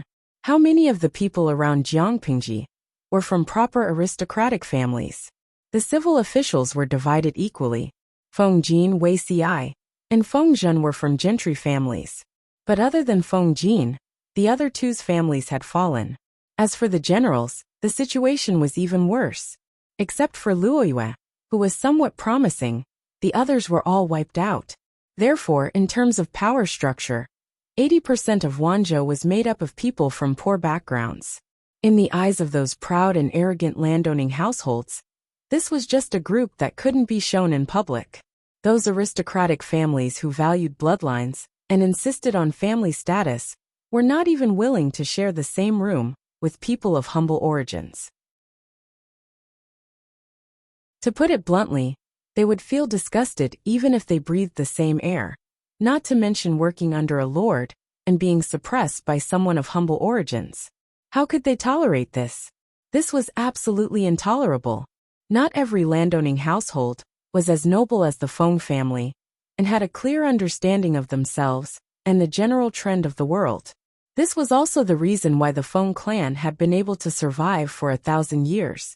In contrast, the other aristocratic families had been beaten to death on the beach one after another. Tang Yao said that Su Ke was a sinner who had been branded, Qiguan Rang was the son of a prostitute, and Yang Si was a mixed-blood bastard. This just happened to reflect the position of power in Wanzhou in the eyes of the aristocrats. A lowly birth was an original sin. How could a lowly and immoral person be associated with them? As for those reckless martial artists who lacked literary virtue and could not be educated, they were even more despised. Dongqing had always valued literature and restrained martial arts. Coupled with their poor birth, the group of martial artists in Wanzhou was naturally looked down upon and despised. Of course, there was no lack of clear-headed and noble people among the aristocrats, but they were as rare as phoenix feathers and unicorn horns. Tang Yao was scolded by Jiangpingji, and he felt very wronged. In his opinion, he was persuading her out of goodwill, to get closer to the aristocrats, and not to lower her status by mingling with a group of humble people. Master Yuanjing sighed. Tang Yao was a very filial and good student who respected his teachers, but he also had the bad habits of the aristocrats. As a smart person, how could he not see through Jiangpingji's plan? To him, whether it was the aristocrats or the poor, those who were useful were people, and those who were useless were just trash. In times of prosperity, the aristocrats could cover the sky with one hand. In times of chaos, etiquette collapsed. Whoever had the bigger fist was the boss. Who cared if you were an aristocrat or a poor family? Seeing that Tang Yao's head was still hanging, Yuanjing said, "Lanting is a smart person. How could she not know her own situation?" Tang Yao was even more confused when he said that. If Jiangpingji was really clear about her situation, she should have made better use of her advantages and contacted the aristocrats. But now, the aristocrats had developed a prejudice against her, and none of them were willing to join her. Master Yuanjing said, "Zuda, you don't have to worry too much. The situation will improve in at most 5 years." It was not completely chaotic yet, and the aristocrats were still immersed in the dream of controlling everything. When the north borderline was destroyed, you don't care about me now, and you won't be able to reach me in the future. Chengqing heard that, and glanced at Master Yuanjing from the corner of his eyes.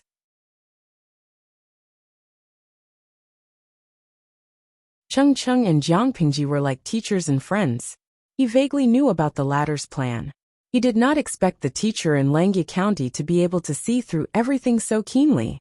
Master Yuanjing said to Tang Yao, "Zuda, come here and help me organize." Instead of letting the student go out and offend people, it was better to keep him by his side and help him compile the teaching materials to avoid getting into trouble. Putting aside Tang Yao's other qualities, at least his talent was worthy of recognition. Little did he know that Master Yuanjing's decision allowed Tang Yao to avoid a fatal crisis. Tang Yao and Jiang Pingji's conversation did not go unnoticed. The content of the conversation spread out and soon reached the ears of a few people involved. Suka's expression was cold. Qiguan Rang sneered when he heard that. Yang Si snorted and went straight to the door. As mentioned earlier, Yang Si's teacher was Master Yuanjing. If one were to get to the bottom of it, he and Tang Yao could be considered brothers of the same master. In his early years, Master Yuanjing traveled abroad to train himself and pick up good seedlings from his family. Yang Si, who was still a baby, was abandoned by his mother behind the door of a cheap hostel near the brothel. The place was remote and cold. When he was about to cry his last breath, Master Yuanjing happened to be practicing his sword in the backyard of the hostel. He heard the noise and picked up the baby. Master Yuanjing knew the child's background, so he did not deliberately look for the child's mother. Instead, he found a farmer nearby to raise the child. Otherwise, with Yang Si's status, how could he learn to read and write? Yang Si did not come to beat him up, and he did not introduce himself as soon as they met. Instead, he called himself Master Yuanjing's student. Tang Yao did not know his background, so he was foolishly tricked by Yang Si to learn from each other. After a round of competition, Tang Yao lost more than he won. "May I know where you are from, senior?" Tang Yao asked in hindsight. His attitude was sincere and humble. Yang Si smiled insincerely and said, "I'm from Dingjun in Qinzhou." Tang Yao's heart skipped a beat when he heard the address. He had a vague bad feeling. As expected, Yang Si stood up and flicked his sleeves. He looked humble, but he was actually mocking the other party. "He's just the son of a prostitute. He's just a lowly and immoral person. How is he qualified to be called by you?"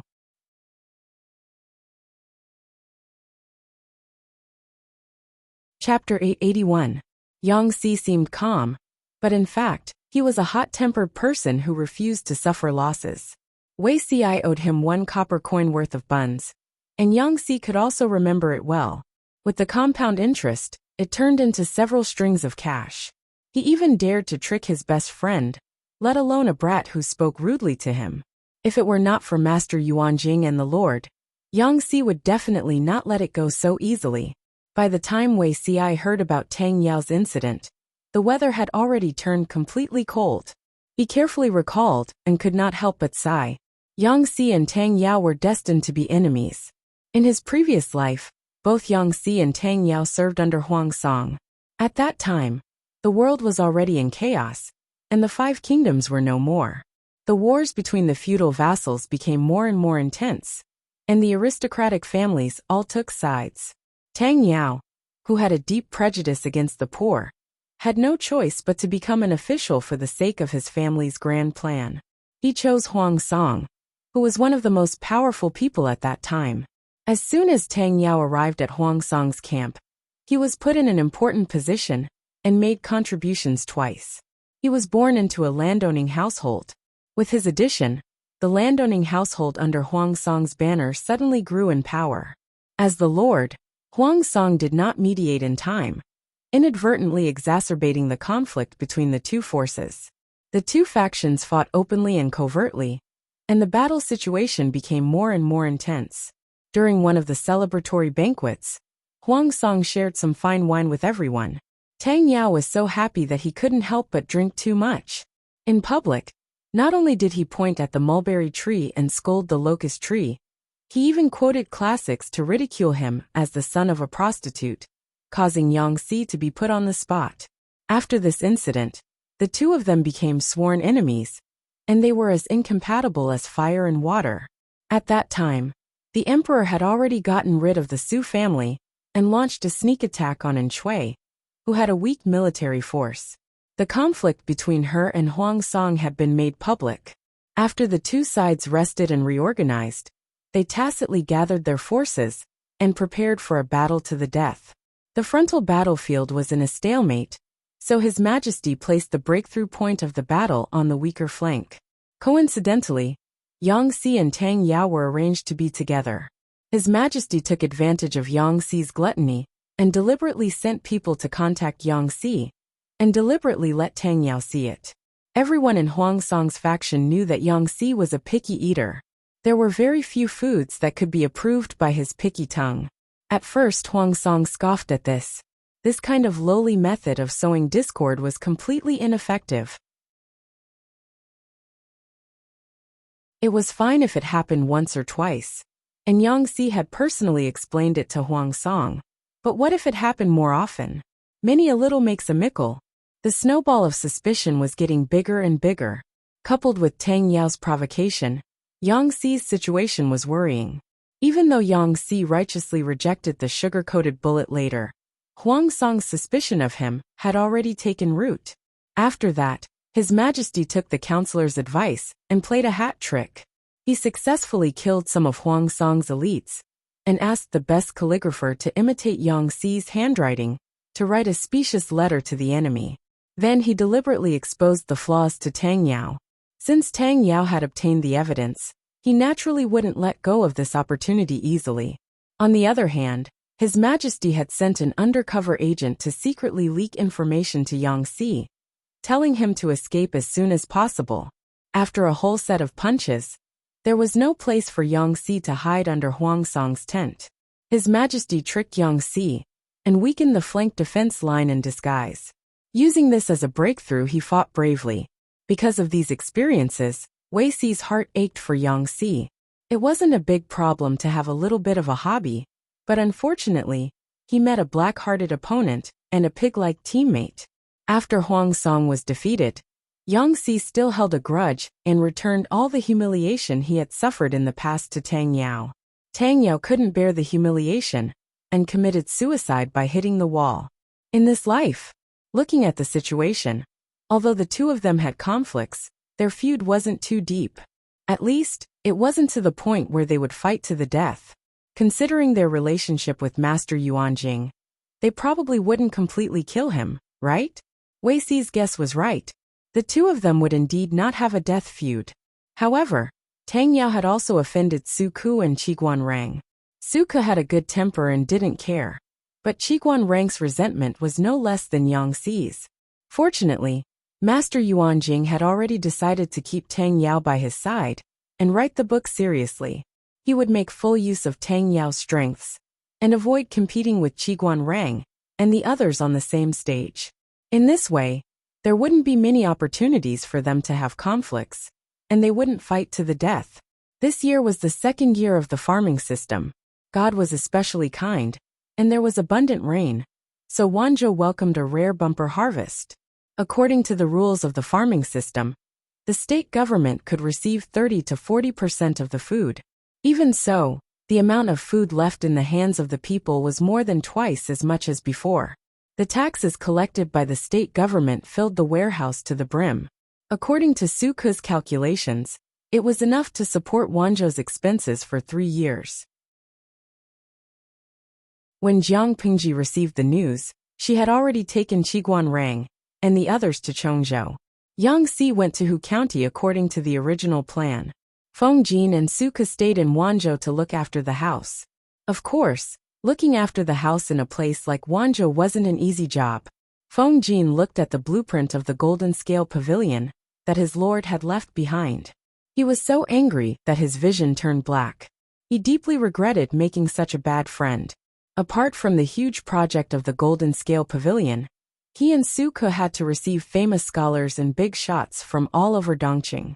When the golden scale pavilion was completed, it was estimated that they would welcome a large number of scholars from poor families. Just thinking about the huge workload, even a gentleman like Feng Jin wanted to curse and strangle his lord to death. Because of this deceitful lord, he and Jingxian didn't dare to ask for the second treasure. Doesn't your conscience hurt? A proper and elegant gentleman was now forced by Jiang Pingji to the point that he was about to become an iron-eating beast. Master, an attendant called out to him outside the door. What's the matter? Feng Jin's sword-like eyebrows were furrowed. The old master is here. He's outside the house now. The old master? Feng Jin had stayed up for too long. He was still feeling lightheaded. He didn't react when he heard the way he was addressed.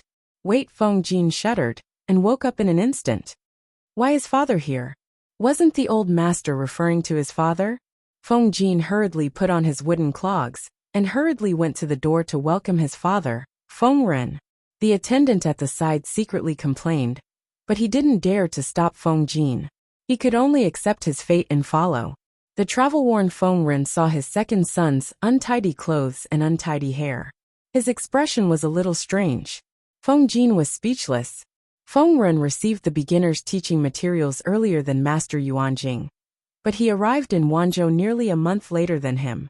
It wasn't that he deliberately delayed the time. It was entirely because it took time to organize 10,000 books. Moreover, they were all made of bamboo slips. They were packed in dozens of carriages. Not only did they move slowly, but they also encountered bad weather for a few days. In order to prevent the slips from getting damp, they had to find a village to rest for the time being. After some delay, how could his walking speed compare to Master Yuanjing's group, who had a light carriage? Your clothes are untidy, and you don't care about your appearance. How dare you appear in public like this? What a scandal! Feng Ren frowned. His second son had always been steady. He didn't expect that after Feng Jin got married and became a father, he became more and more degenerate. Feng Jin was speechless.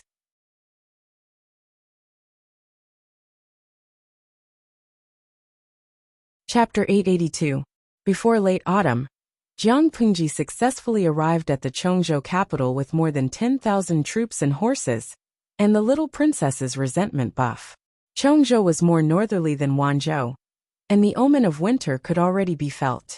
When Feng Zhen and Qiguan Rang each held onto their fur cloaks and refused to let go, Jiang Pengji was still graceful. Zhengtu, is there anyone in front to receive us? Jiang Pengji called out to Fu Wang, who was leading the troops from a distance. Fu Wang led the troops to clear the way. His burly and strong body rode on a tall horse. He was born with a dignified aura.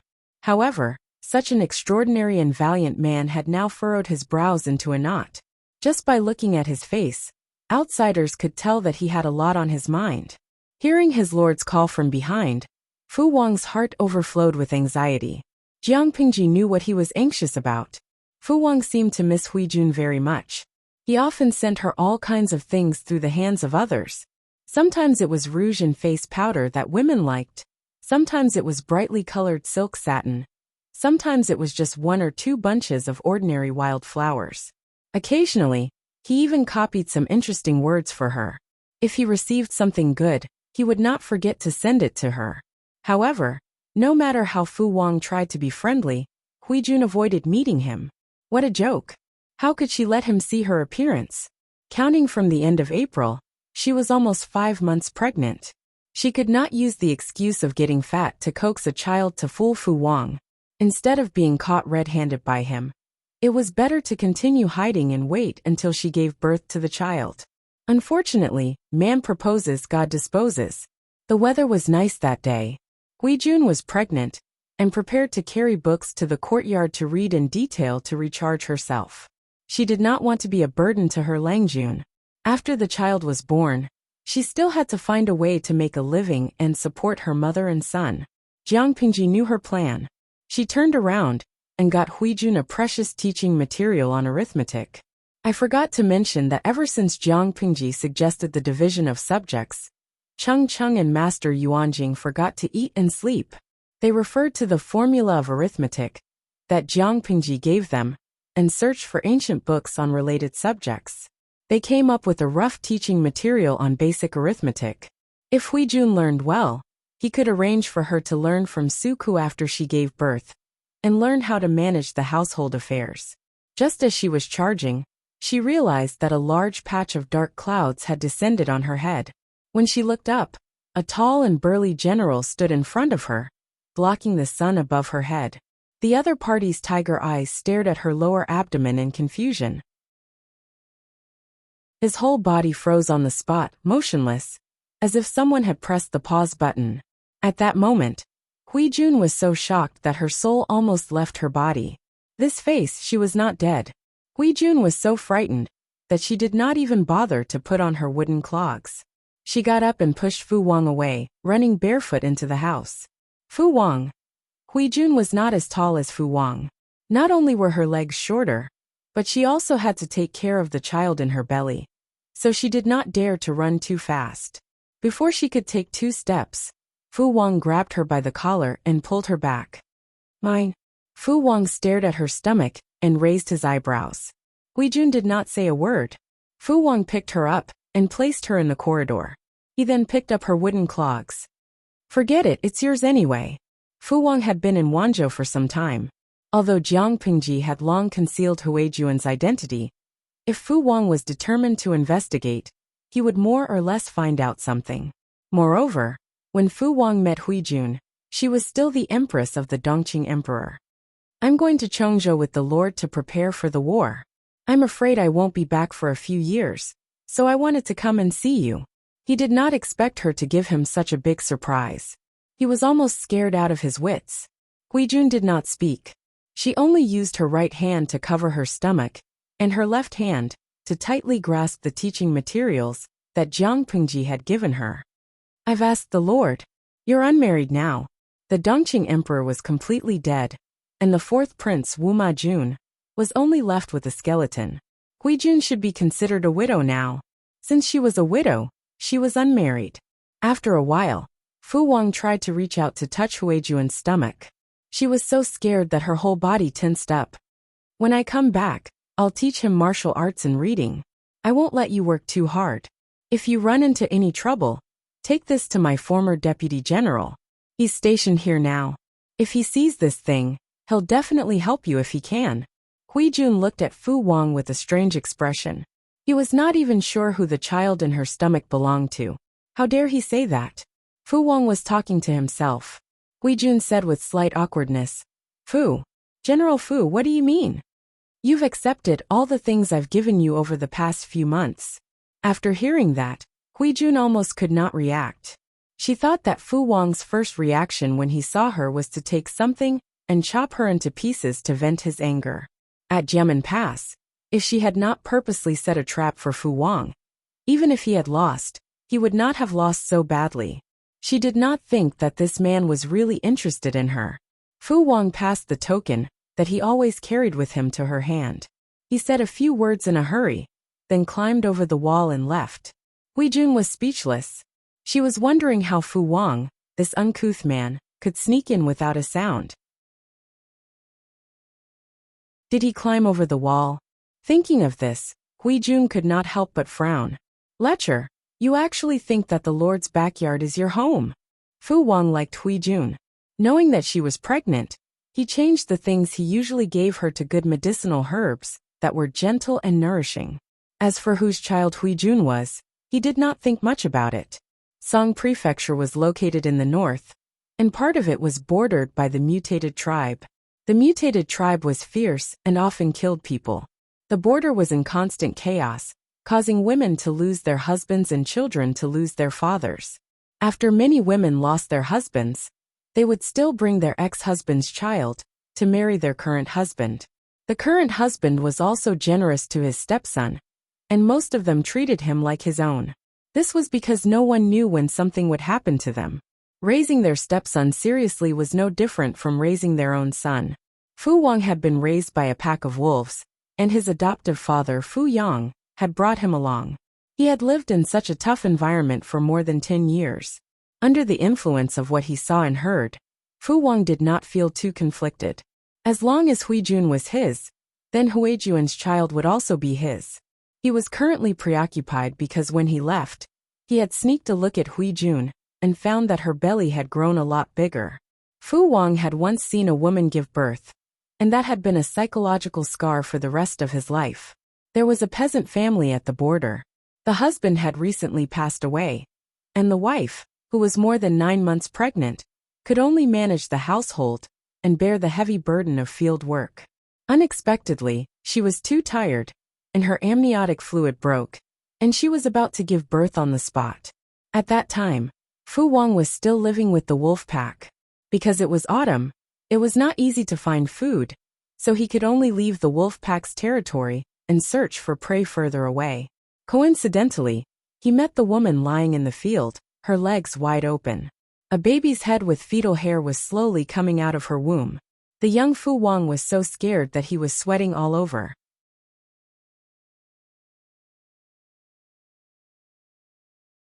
Chapter 883. Knowing that Jiang Pingji had arrived, Lu Shi had already sent people to meet them. Fu Wang rode forward and found that there were many people to meet them. He glanced around and saw that the young man in front was dressed in brocade clothes. His face was somewhat similar to his lord's. Fu Wang knew that his lord had a younger brother. Seeing the young man's appearance, he could roughly guess his identity. He stepped forward and asked. The young man smiled and introduced himself, confirming Fu Wang's guess. The young man's figure was on the thin side, and his appearance was delicate and elegant. He was dressed in exquisite luxurious clothes, and his head was covered with a glossy fur coat. Just by standing there, outsiders could tell at a glance that he was an ignorant young master of a wealthy family. He was a naive child who was ignorant of worldly affairs, like a completely harmless kitten. Seeing the young man's outfit, Fu Wang labeled him in his heart a weak rookie. After all, he was the lord's younger brother.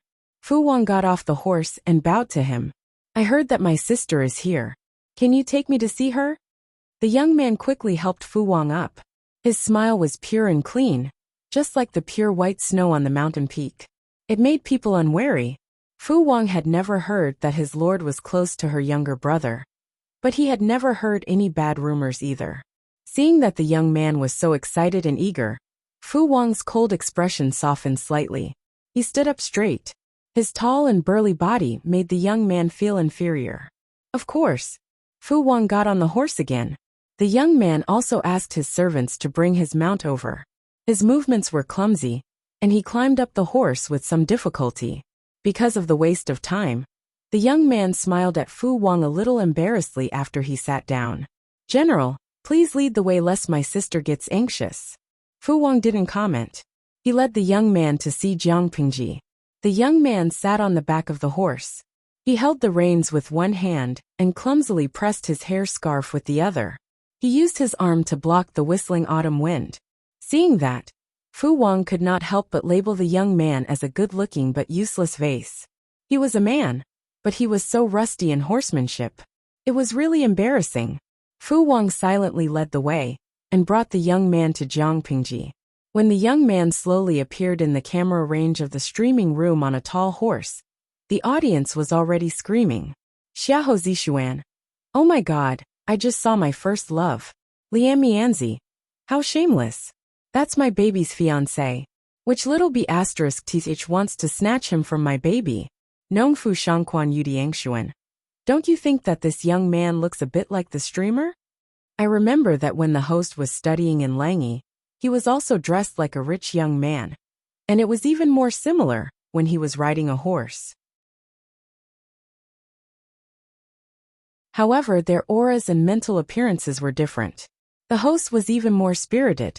This little brother was like a rich young master who had walked out of a painting. Lao Siji Lianmeng. They do look alike. Are they relatives of the host? That might not be the case. After all, it was an ancient clan society, and there were quite a lot of relatives. Speaking of which, I quite missed the way the host dressed as a man. This way, I could at least be comforted. The other party was a cute girl with a penis, and I could even dream of marrying her.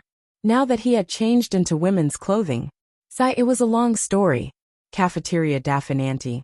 I've been following the live stream for so many years, but I never expected you to be such a beast in human form. The live broadcast room was still a sea of red bullet screens. Occasionally, a few pitiful blue bullet screens floated by, but they were instantly drowned by the sea of red. Due to the huge changes in the live broadcast room, the former hardcore fans were cleared out, and now the audience was much more obedient. Jiang Pingji could occasionally see a few blue bullet screens with normal content. Xingyi Yisheng.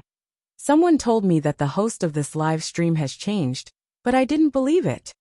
After coming here out of admiration, she realized that her style was completely different from before. She was indeed a proper streamer. The drawing style was normal, And the only flaw was that the plot was boring. Who got single first as a dog? Looking at this handsome boy, I suddenly remembered Chao Da's description of Jia Baoyu. Her face was like the moon in mid-autumn, her complexion like the flowers at dawn in spring. Her hair was like a knife, her eyebrows like an ink painting, her nose like a hanging gall, and her eyes like autumn waves. Although she was angry, sometimes she seemed to be smiling, and sometimes she looked at him with anger and affection. In the past, when he was thinking about it, he didn't have a clear impression of it. Now he finally had an idea. What's the name of this little brother? Seeing the two blue bullet screens, the red bullet screen viewers were also shocked. Following that, the red bullet screen asked in astonishment, "So there's a Chowda in your dimension too?" Sure enough, different dimensions, same civilization. In comparison, all the people in the dimension spoke Mandarin, which didn't seem to be a big deal. Jiang Pingji looked at the bullet screen with interest. Seeing the audience mention the unfamiliar little brother, she couldn't help but shift her gaze to the distance. Sure enough, the young man in embroidered clothes who appeared in the camera was riding a horse behind Fu Wang. He also noticed her.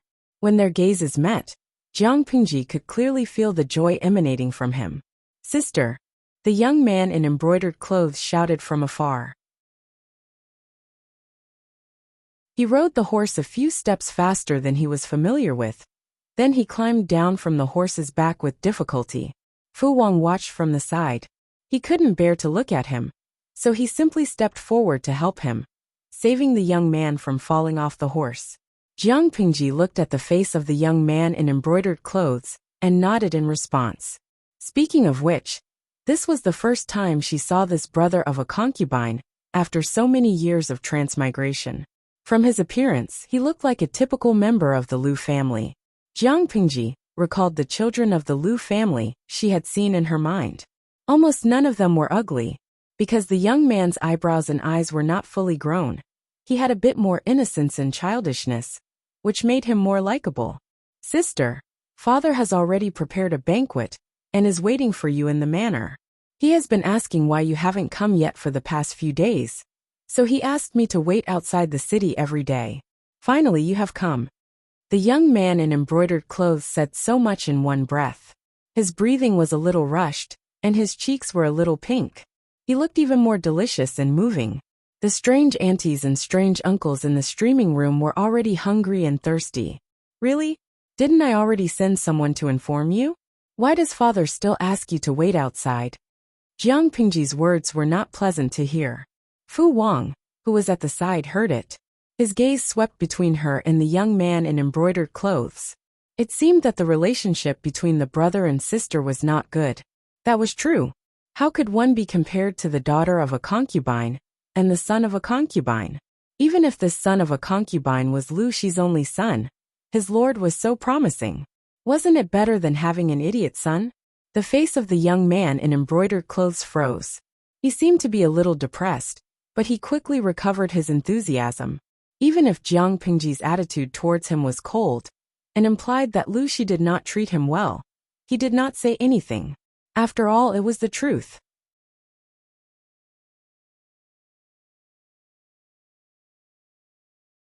Chapter 884. The young man responded and was about to help Jiang Pingji get on the horse. However, Jiang Pingji didn't need his help. After getting on the horse easily, the young man returned to his own horse and continued to climb up the horse's back with a clumsy posture. Jiang Pingji was amused. "You're not good at riding?" The young man shook his head and said shyly, "It's too tiring to ride. My legs and waist hurt." Jiang Pingji said, "You have to learn it well.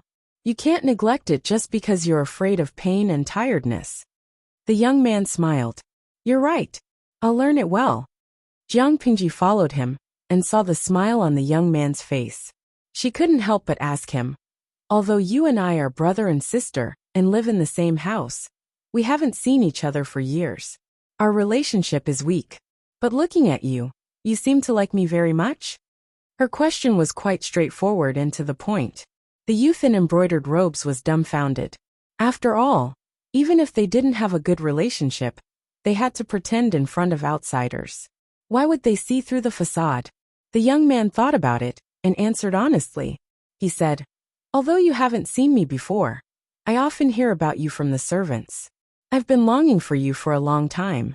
What's more, if you didn't mention me to father, he wouldn't have brought me from my hometown in Hejian to his side. Although you won't believe me, I'm really grateful. I want to thank you personally." Lucy rarely asked about the sons and daughters of the concubines in the backyard. Before that, the young man had only seen Lucy a few times. Now he was valued by his father, brought to his side, and supervised every day. This was something he didn't even dare to dream of. Jiang Pingji smiled. She said, "Your father's son. Blood ties can't be severed. Even if I didn't mention this to father, you should consider marriage. He can't just ignore you. I really didn't do much." The young man said, "No matter what, I still like you very much. Father always said that if I could have 30% of your understanding, he would be satisfied. However, I feel that life is short, and it's time to have fun. Understanding is something you're born with. It can't be forced. No matter how hard I try, I can't do it well. I might as well forget about it. Anyway, father and sister won't let me starve to death on the streets." Jiang Pingji couldn't help but smile. She said, "Life is short, so it's time to have fun?" Zisher often said the same thing. "If you meet, you might have a common language. You're the son of the family. Father won't allow you to muddle along." The embroidered-clothed youth said, "Zisher? Was it Feng Zhen who worked for sister?" Listening to the elder sister's words, the younger brother was a little curious. However, he is a talent that elder sister needs to use. He can't be like little brother, who wastes his time seeking pleasure. Little brother shouldn't lead him astray. Jiang Pingji was amused by the young man in embroidered clothes. Feng Zhen was a seasoned veteran in the world of romance. If anyone was to be led astray, it would be Feng Zhen who led others astray. The youth in embroidered clothes was very talkative. He looked a little shy, but his personality was very cheerful. There was almost no awkward silence. Seeing that they were about to enter the city, Jiang Pingji said, "You're almost 15 this year, right?" The youth in embroidered robes said, "After the 12th month I'll be 15. Has father thought about what courtesy name he wants to give you?" Although courtesy names were given after one's coronation, father and elders could name them in advance. With Lu Shi's reputation and Jiang Pingji's status, the youth in embroidered robes had a strong backing. He had the right to choose a courtesy name in advance. The youth in embroidered robes said, "Father said a while ago that he wants to pick again. After he's done, he can look at me." Speaking of his marriage, the youth in embroidered robes was not shy. Instead, he was generous. His eyes were full of curiosity about the unknown. "Indeed, we should choose carefully." The group entered the city. There were few people on the streets, but looking at the people's attire and complexion, they were living a good life. Although Lu Shi had decided to retire behind the scenes, the mansion he lived in was still his old house. It was much larger than the mansion in Hejian. Lu Shi's housekeeper was looking around anxiously outside the mansion. He even stretched his neck. Seeing the target appear at the end of the long street, the old housekeeper's wrinkled face was filled with joy. Even his eyes lit up. "This old servant greets the eldest lady." Jiang Pingji got off the horse and handed Little White's reins to the groom. "Is father here?" The old housekeeper nodded vigorously. Yes. Master has been waiting for you all day." Jiang Pingji asked Fu Wang to set up camp outside the city. After the soldiers were settled, she entered the mansion with the old housekeeper leading the way. "This daughter greets father." Jiang Pingji greeted Lu Shi. Halfway through her greeting, Lu Shi helped her up. "Lanting has lost a lot of weight. You look taller than before."